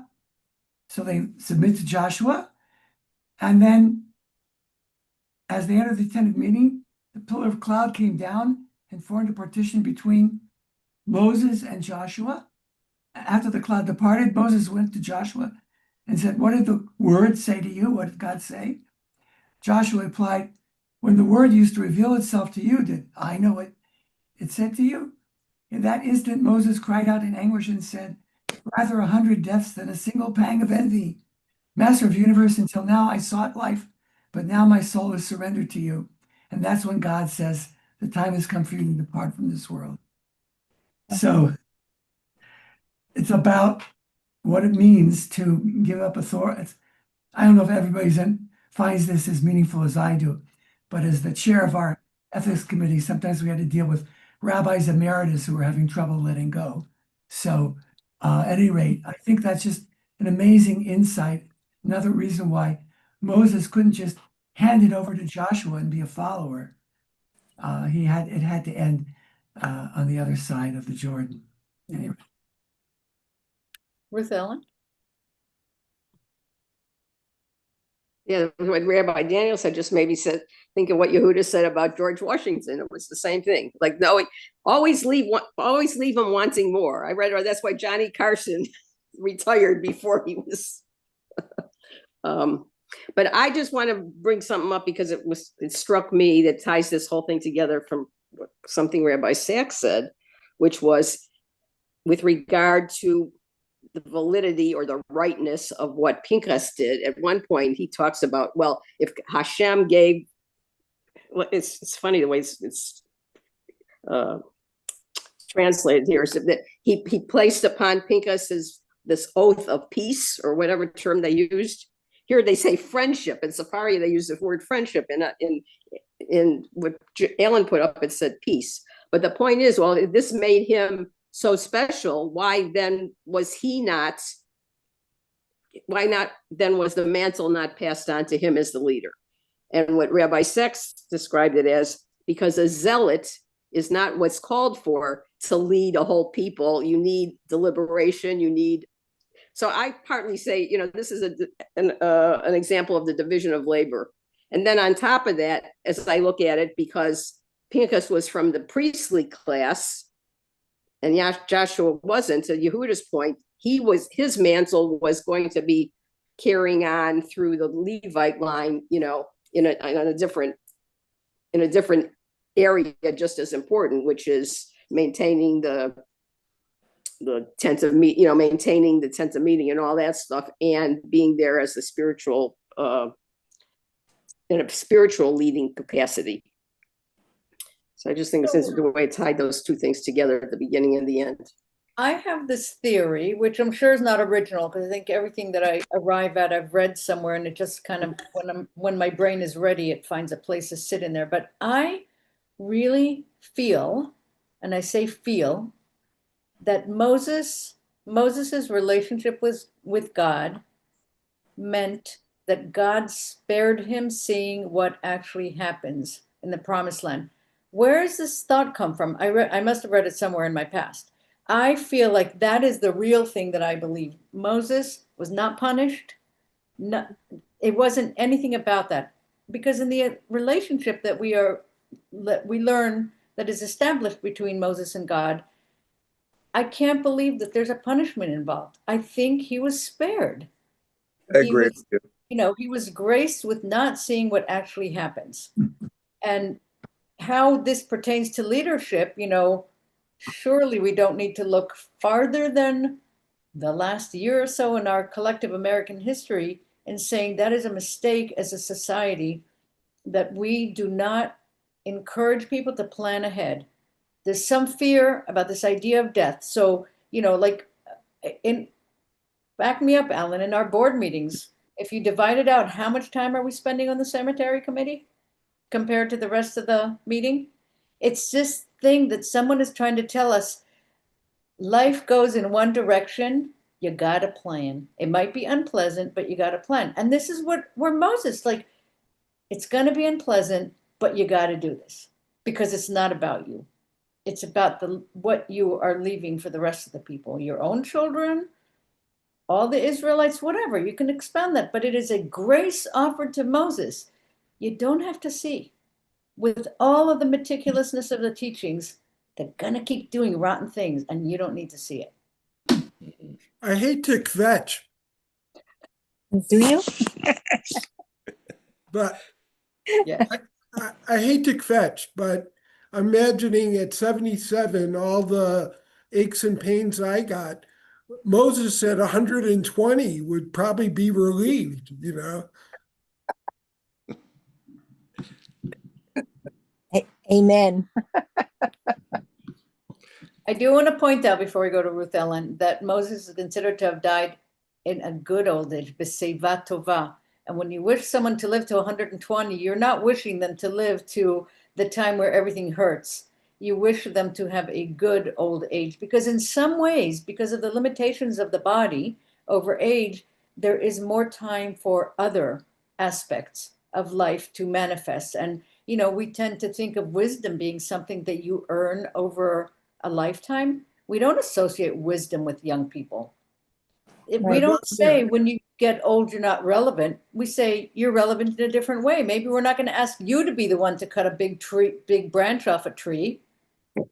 But we say we value you in other ways, right? Was that a personal?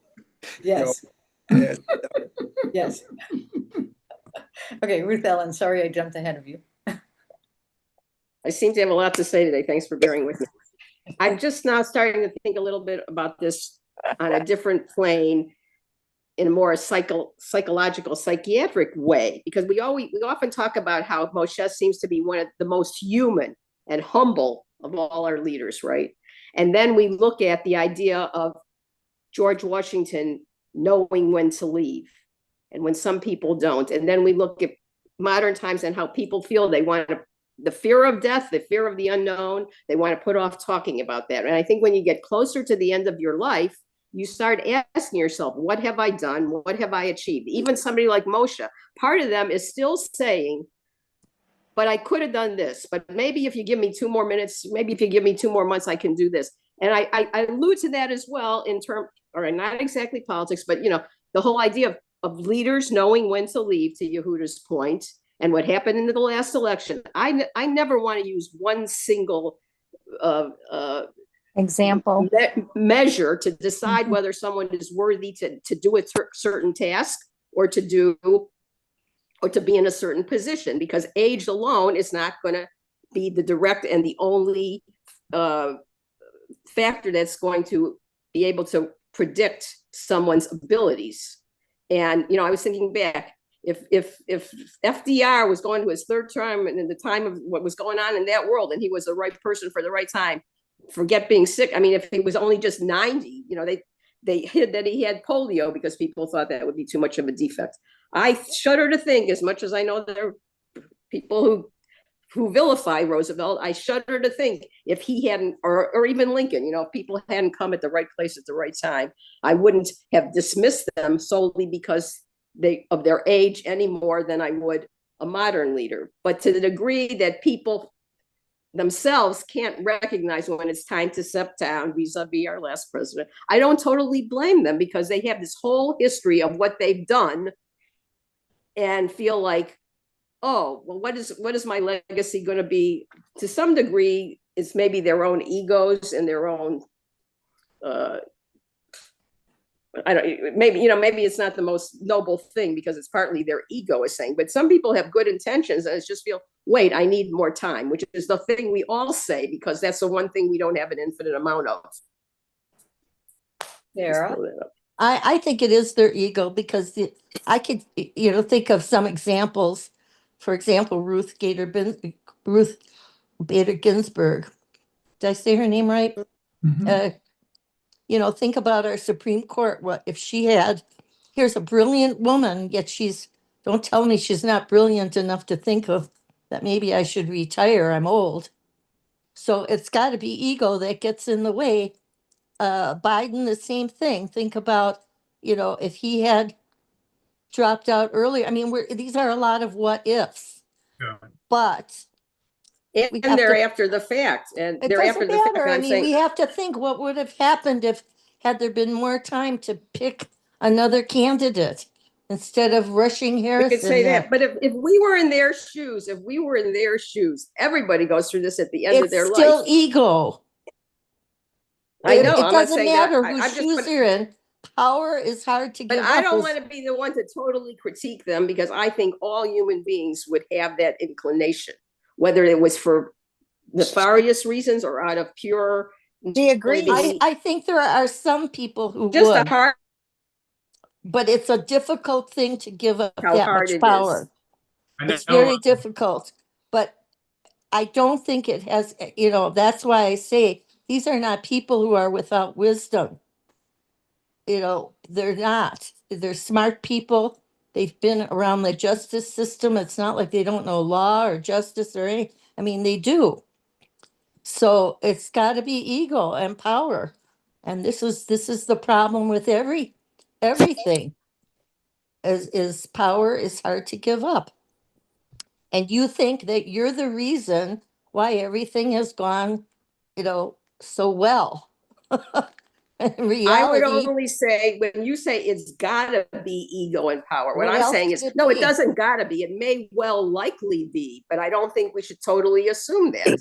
But when we do that, it's because we're totally jaded and we've been let down and bamboozled, as I read. And then we have people in power who are doing it just to stay in power.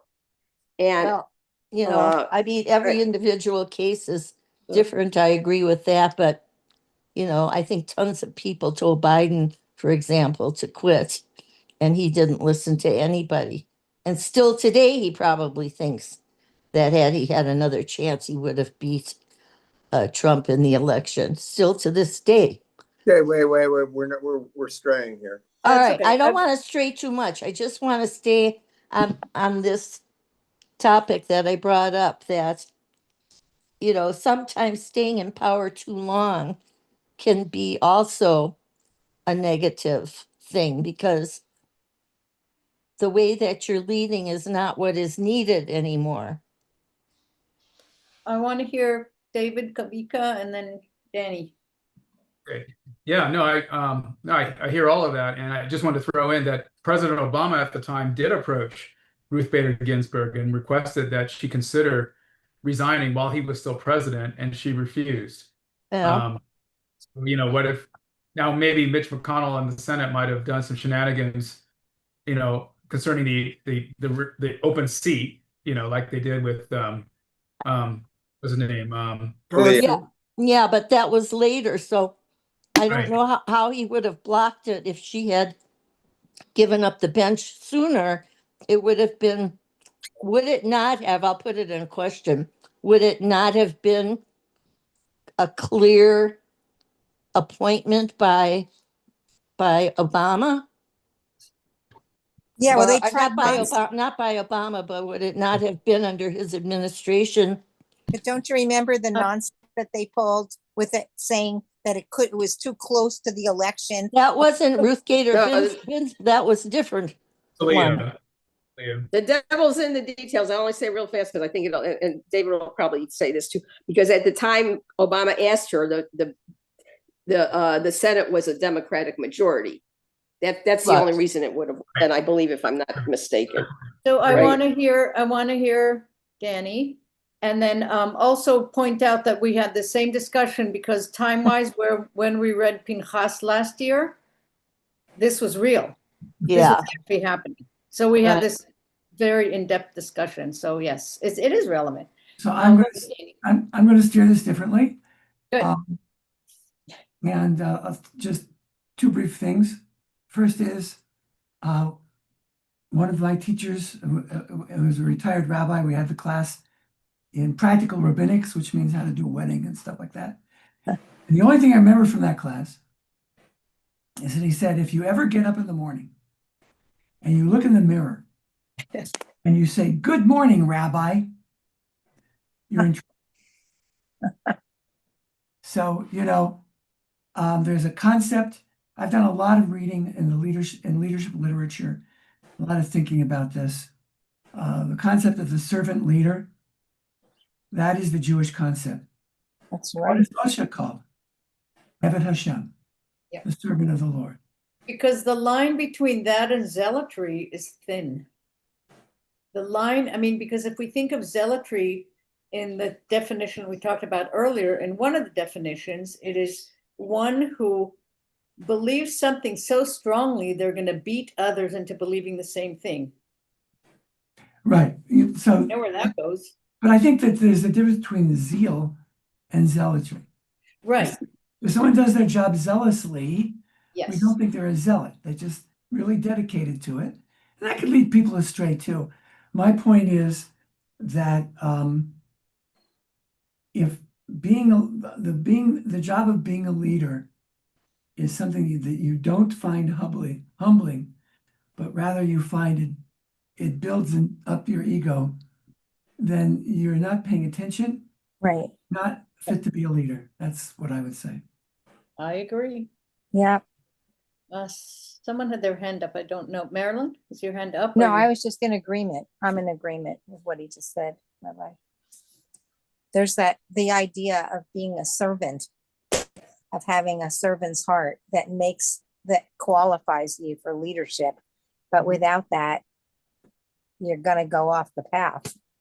But also in the way we refer to Moshe as Moshe Rabbeinu, Moshe, our teacher, incumbent in leadership is being a role model all the Yeah. time. And Moses in our stories is allowed his humanity, but they always end up with a strong conversation with God. Right? Mhm. It's like it's okay to be human, but you got to collect yourself when you are a leader. Correct. And you give up something. I The just want to idea of- personally add, because Go ahead.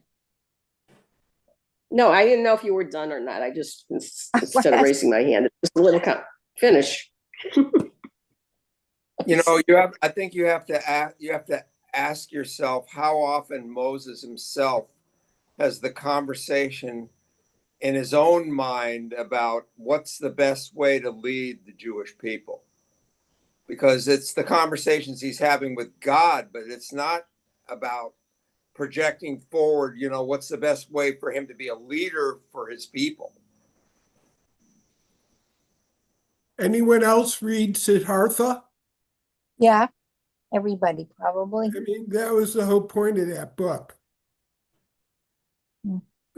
On that point, all I wanted to say is the thing that stuck out of me from my little bit of philosophy in school is Plato's Republic. I mean, the idea of the philosopher king, the person who doesn't want the job, mostly because of their humility, is the one who's supposed to have it. So whether he got that from the Jewish teachings way before him, I don't know. But, it's more of a human, it's not just a Jewish thing, even though we might promote it more than others do. You know that a common pattern among the prophets in the Hebrew Bible is certainly that pattern of demurring leadership. Certainly Moses did that. Later on Jeremiah would do that. So that's a common kind of trait among good leaders. Right, the reluctance. Yeah. It's actually to me it's one of the definitions of a prophet being chosen is that they are reluctant. And all of them. And Moses' humility is something that was mentioned. There's one line a few parshas back about that there was never a more humble person than Moses. So the ego thing, I don't know how much that applies to Moses, but I do have a question. Maybe this will bring us back to the readings. With Aviva, your theory that he was being spared what was going to happen in the future, but he's getting shown. He's not just being sent up the mountain to die. He's being sent up the mountain so he can look over and see the land, which I imagine he could probably see in several places along the route that they followed. There were probably a few places where you could look across the river and get a glimpse of what was there. But he's going to get this bird's eye view of it. And is that supposed to be comforting to him? Or is that supposed to be sort of a compensation of sorts? He never argues with the decision that he's not going to go over and cross over with the rest of the people. But he is. I will answer that two ways. Speaking from someone who's been there and seen the land, there's such a beauty that's indescribable, especially at particular times of day. So there's a simplicity there. There is something very simple to those who have been in that part of the world. There's definitely something otherworldly about the way the colors lay out. And, you know, you've heard of these images of Jerusalem of gold and all these things. It's real. The way the desert looks at certain times of day is awe-inspiring. So there's that element, I'll grant that. But no, I don't think that there's I think that there's a part of the you'll be glad that you're not going over there certainly is seeing some of the, you know, that even in that promised land there are people warring, and the Israelites are going to go into this land and they will have to face this. Hopefully they've learned a few important lessons, but nevertheless they'll have to face it. So I think it's both, actually, you know. Oh, you have your hand up, and Craig after that has his hand up. I think that, you know, there is a master metaphor in this whole thing that is anti-Machiavellian, that it's much more important that the journey is there front and center, not that you get there. Getting there, it's nice to have that. It's nice to have that in front of you because you've got a goal that you're going toward. Getting to the goal is not so important. It's the whole process, living in the now, of living the life now on the journey. I love that. Somebody else had their hand up, Craig. Alan asks a great question about Moses' emotions and seeing Israel, but not allowed to go into Canaan.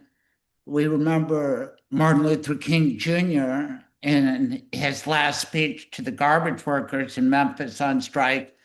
He seemed to have a joy or a sense of fulfillment saying that I have seen the promised land. May not be there. And he seemed to recognize his fate, which was not to live to be an old man. And we haven't really discussed beyond a little bit the fact that Moses was so old, and we know what old age can do. It can provide wisdom, but it can also provide confusion, and bringing it back to our Jewish world and situations where successor's not been named, and we see the repercussions a little bit now. There was a guy named Sumner Rothstein who made a fortune and changed his name to Sumner Redstone, and then lived really long, and he had a son and a daughter, and as he got older, he got girlfriends, and who was going to inherit. There was a big fight, and eventually Sherry Redstone has emerged on top, and we've seen how she's capitulated and endangered 60 Minutes, and Stephen Colbert is gone, CBS News. And I wonder what Sumner Rothstein would have thought about all of that, and if he would have been a little more in his right mind instead of an old, sort of addled man. I don't know if the Torah addresses that, but I bet it happens as a rabbi a lot, where you deal with old men who have a new girlfriend, and it's a human situation now, isn't it?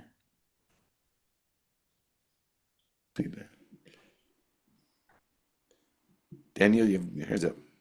Just one sentence of adding on to what Yehuda was saying, the journey and so on. It's about being mission driven. It's about the cause, the organization, whatever, is more important than you, and you're in service to it. If I could just give a personal example, my last 2 years before I retired, I helped raise a bunch of money for a remodel for a building whose office, much better than the office I ever had, I never occupied. But I was okay with that because I'd fought with that building for my whole time there, and was delighted to see that the synagogue finally had a functional building that would enable them to do more of the kind of things that were important to the synagogue's work. So mission driven, that's a real discriminator when evaluating leaders. In what are they of service? You know, there's also that whole other aspect of giving up the control.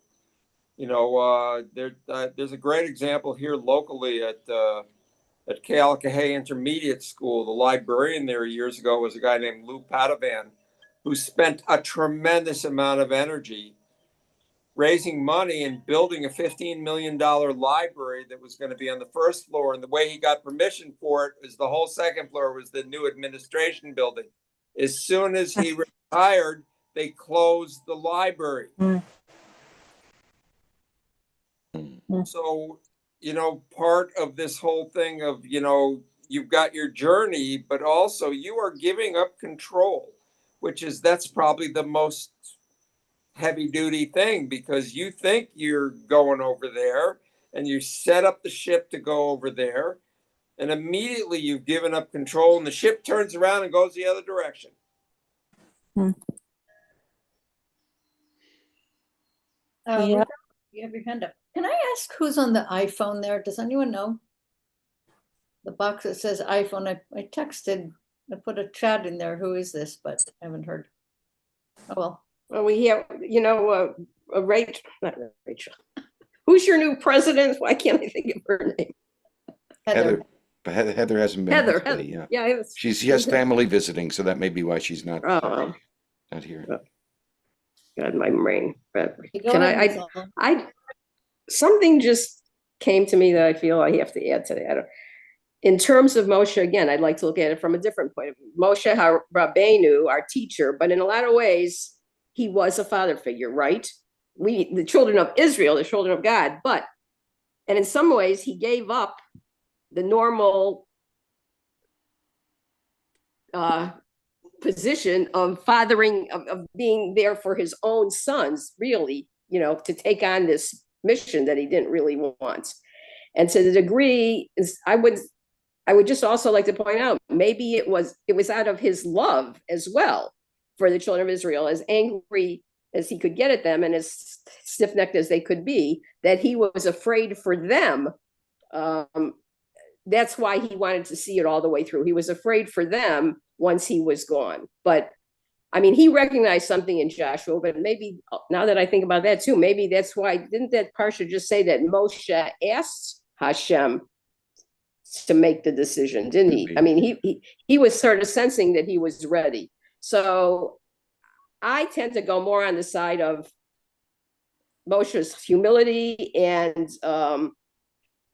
his altruistic aims, regardless of anything. I don't think that he was afraid. He was upset not going into the promised land necessarily because he wanted to step into it. On the other hand, Alan said that isn't there in one of the parshas where Moshe does ask Hashem why he can't go or something?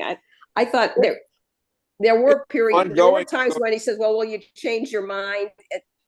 So that's like the yin and yang between his higher calling and what the individual human being ego does want to do. So ego's involved, but see, I would prefer to think that the nobler sides of his constitution were what was more important.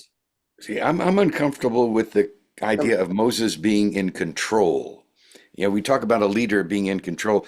He was, and in fact, he was never elected leader, and that's something that gets thrown back in his face a few times when the kvetching is going on in the desert. Is who made you? You know, the top of the heap, and he had a good answer for that. But I think that his sense of control was he had, as Daniel pointed out, a mission to carry out, a mission that was defined for him.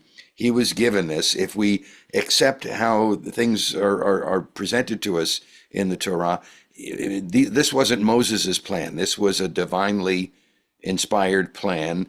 And Moses was given the instructions down to how many branches should be on the menorah and what the shape of the everything, how the ark is going to be. And all these fine details were presented to him. And it was his role to carry them out.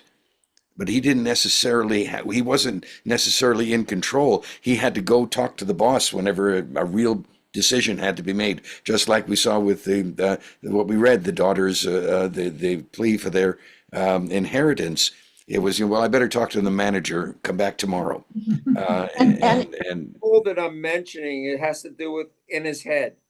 Mhm. yes, and that means that he had a higher power. And that's where people get into trouble, is when they think that they're the ones that are doing it. Well, for those of us who roll the Torah to find the parasha each week, what makes it so hard to find the parasha? What are the most common words that are beginning of so many paragraphs? Vayidaber Adonai el Moshe. It's Yes. Okay, so that relationship is never forgotten. We cannot Right. have enough reminders of that. So I just wanted to point that out. We're not invested in reading the actual words of the rest of this parasha, but I just want to point two things out. It starts with Vayidaber Adonai Moshe lemor. Speaking of, it says, "Charge the Israelites, and you shall say to them." This is a plural. He's not saying this to speak to the representatives or the anointed ones or anything. This is a direct speak to the Israelites. And then there's a listing of all the occasions of offerings and the types of offerings. So again, this is a very, I think this elevates the parasha into another realm, that it ends with this, that these are the important things. Lest we get mired in the details, these are the things. And list of occasions of offerings, they start with the daily offering, the Shabbat, Rosh Chodesh, the new moon, and then we have Passover, we have Shavuot, Rosh Hashanah, Yom Kippur, Sukkot, and Shmini Atzeret. And as we pointed out before it started, no mention of Simchat Torah, which leaves it a little vague about when we celebrate it. Well, I'll tell you, the amount of Shavuot is over the top. It's exactly where the 12 days of Christmas came from. Yeah. Which actually, no, this is interesting. This is a discussion I'm not ready to have, but it did spark in my mind the idea, because we started, when we waiting for people to join, we were talking about Simchat Torah not actually being one of them mentioned in its particular season at a date, but Shavuot, which we think of as Chag Matan Torah, right, the giving of the Torah, is very fleshed out. And so it seems to me like there's there's something there about the celebrating of the Torah, not necessarily only upon finishing and starting again. That, the modern practice of celebrating Simchat Torah, literally rejoicing with the Torah, is more modern, not. Well, the practice of reading, of a weekly reading, is not from, I mean, they talk about the Hakel, where you assemble the people every 7 years in the year the Torah read. And then in the time of Ezra, they assemble the people to read the Torah. Yeah. But I don't know the chronology offhand, but that it's definitely a post-biblical development to have a weekly, assigned Torah reading. So Because all the holidays have, like, since, I don't know where the first mention of certainly it was already in Ki Tisa, but it was even before then, the holidays with their dates and what the connection to the offerings. That's very well drilled into us by the time we end at the end of Deuteronomy. And it would be sort of meta, self-referential for the Torah to say, and you have to celebrate the giving of what you're reading now. no, but that was a covenant thing. Yeah. I read somewhere that Pakalolo, aka marijuana, was also a fragrant burn offering in the temple. I can't remember where I read that though. Well, you can easily see how can it be interpreted that way, because it does say, reach nichoach laAdonai, but I can see how you could say that, and I could see how that would be a presumptive, like making it fit into your own life. But then again, we're instructed to study Torah so that it's relevant to us in our time. So I guess there's nothing wrong with that. And isn't that one of the suggestions, that the strange fire that took Aaron's sons might have been something I think we're what's called retrojecting But we get to do that. I mean, there's during the 60s, there were people who said, yeah, look, those prophets, especially Ezekiel, they Oh, were on yeah. mushrooms, you know. Oh my God. Or aliens. I mean, the description of the creatures. I mean, they had to be extraterrestrials, right? Eliyahu on his flaming chariot. Yeah. Ruth Ellen, you're speaking and you're not muted, but we can't hear you, so I don't know what's up. She's a mime.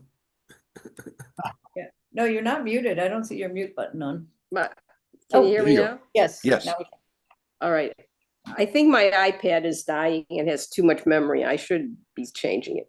It never struck me that I wouldn't even thought that Simchat Torah wasn't mentioned. It wouldn't have crossed my mind, but obviously when I think, tell me if I'm wrong, Rabbi Daniel.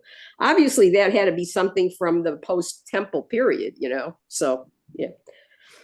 I always wonder about that too, now that the Reformed, like I've gotten mixed up. My mother came to visit me on Pesach in the Virgin Islands, and I've been going to Reformed synagogues for so long that at the end of 7 days, we stopped, we said Passover is over. And after the fact, my mother said, you missed one day, because we didn't do the 8th day, which is only supposed to be for the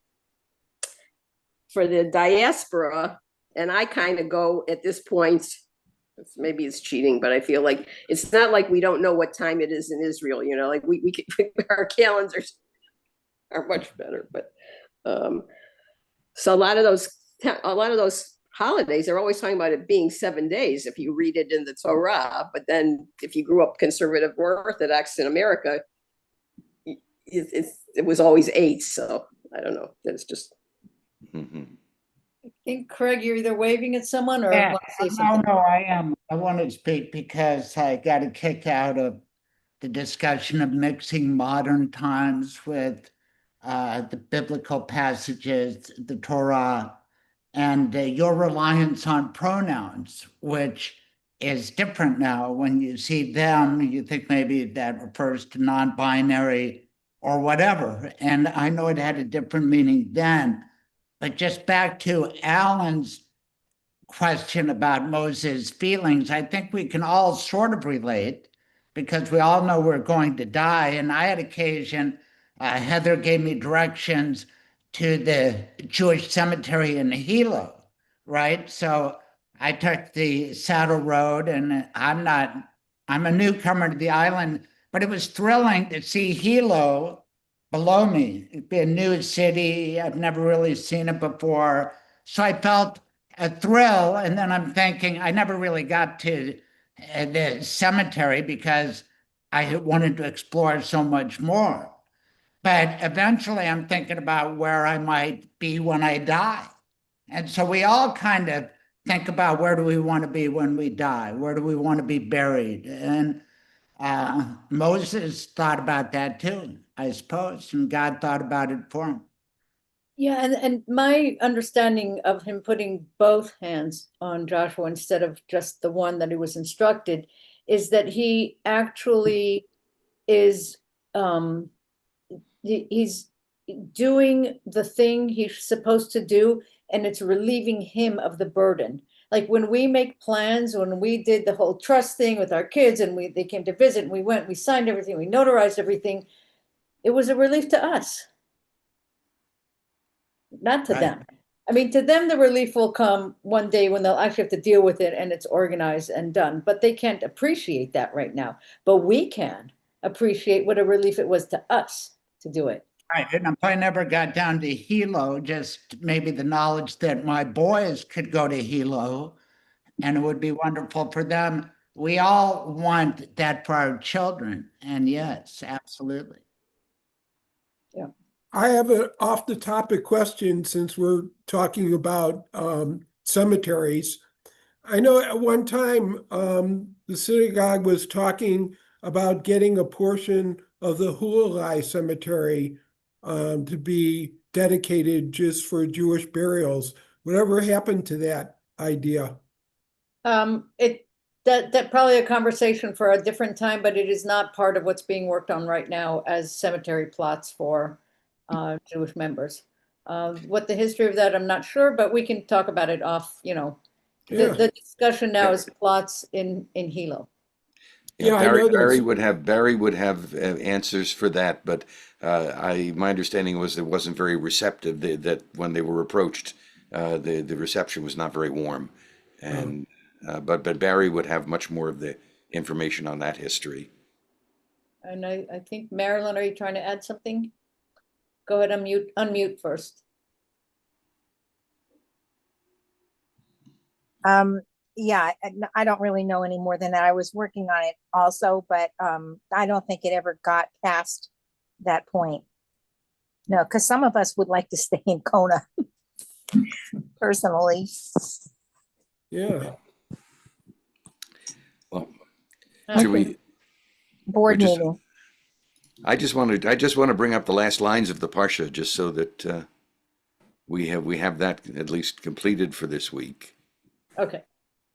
Go ahead and read it. So these shall you do for the Lord in your fixed seasons, besides your votive offerings and your donations, as your burnt offerings and your grain offerings and your libations and your communion sacrifices. And Moses said to the Israelites, as all that the Lord had charged Moses. Mm-hmm. Ta-da. He didn't ad lib. Yeah. No. And Again. now, Again. can you hear me? Yes. Can you hear me? Yes. Yes. Oh, everything's slow for me. Just on a lighter note, only because of coincidences. So Arnie mentioned about cannabis. I'm listening to Wait, Don't Tell Me this morning. So one of the things was a new story, picked a story that's true about Shakespeare, and they think that he probably smoked pot. What a surprise. And then the other thing that's been in the news, we were talking about this, is the fact that in Britain, they've just decided to lower the voting age, next year to 16. Yeah.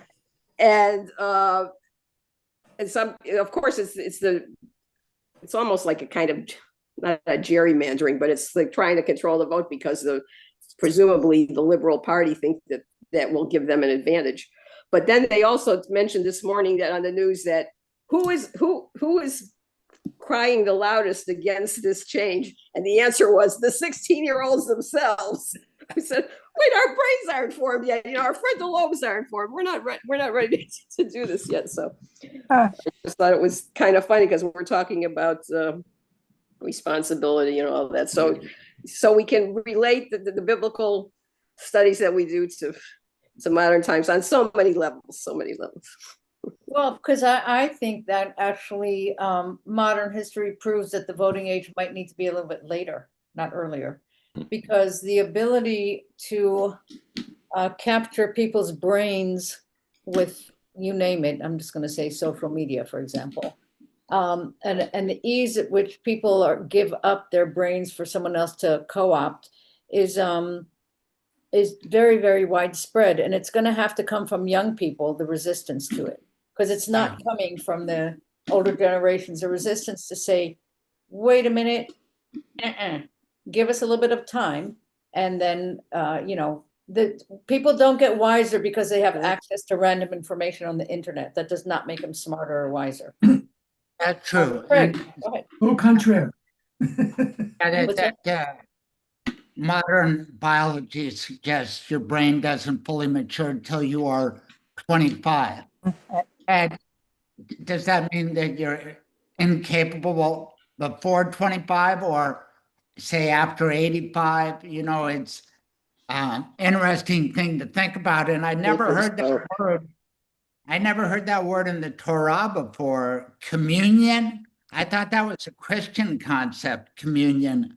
But maybe the rabbi could educate us. Wait, where did you see communion? It's The very last line, the last line here. But of course, there again, Craig, you're putting a certain connotation on it that's Let come to me- become normal, average in hold on, the world.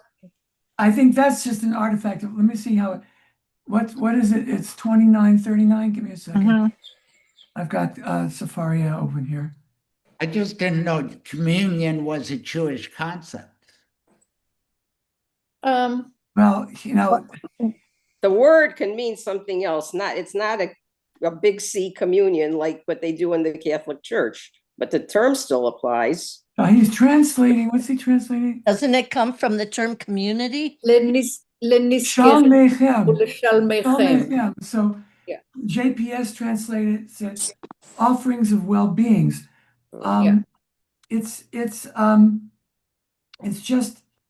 one of the kinds of sacrifices, and that's just every translation is an interpretation. Yeah. So maybe community is the better Who, word. whose translation are you using, Alan? That one was the Safari. That one was the Safari. I was just looking up to see what the Alter translation has in it, but that was from. Okay. But which one? They've got it. They've got all these different translations. Yeah. Oh, yeah. Let me It's see. funny you said Safari. Oh, man, I'm stuck again. No, and actually, in Alter, he has that also. He has your grain offerings and your libations and your communion sacrifices. You know what So if that you is? think of The the shlamim. The shlamim was offered. Was you gave part of it to the priest. You took the roasted critter, and then you had a communal meal. Exactly. Thank you. So that's the thing about translation. But also, if you look at the word shalmechem with the concept of wholeness, and then you put the aviva into it, that there's a wholeness in community, that the individual is not a whole person without community around them. So I like to see both of those there. But again, translation is just translation. The word in Hebrew is shalmechem. And as Daniel points out, this is something we haven't spent a lot of time on, is talking about the different types of offerings and what they mean. Because there are offerings I don't know enough about it. I started looking into it and I went down a rabbit hole one day. The different types of offerings. But the offerings are not for the individual. They're not for the elevation of an individual. They're not for the feeding of the priests. They are to keep the community intact. Mhm. So in that way, it makes sense. The word And it makes the sense. JPS translates it offering of well-being. The old way of translating, I think, it was peace offering, but more on the way of shlemut. Right. So, but the idea was it was a communal.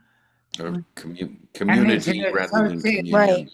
Yeah, and Is it associated with eating? Hmm? Is it associated with consuming food or eating? You mentioned there was a community meal. I don't know. I think, well, communion, we'd have to look up communion, wouldn't we? I mean, in Christianity, isn't there some eating? Or Yeah, well, you whatever? communion with God There's- by being the host. Yeah, there's just a piece of bread that's Communion supposed to. with Jesus. Communion in the Christian community really leads to transfiguration, and that's not this.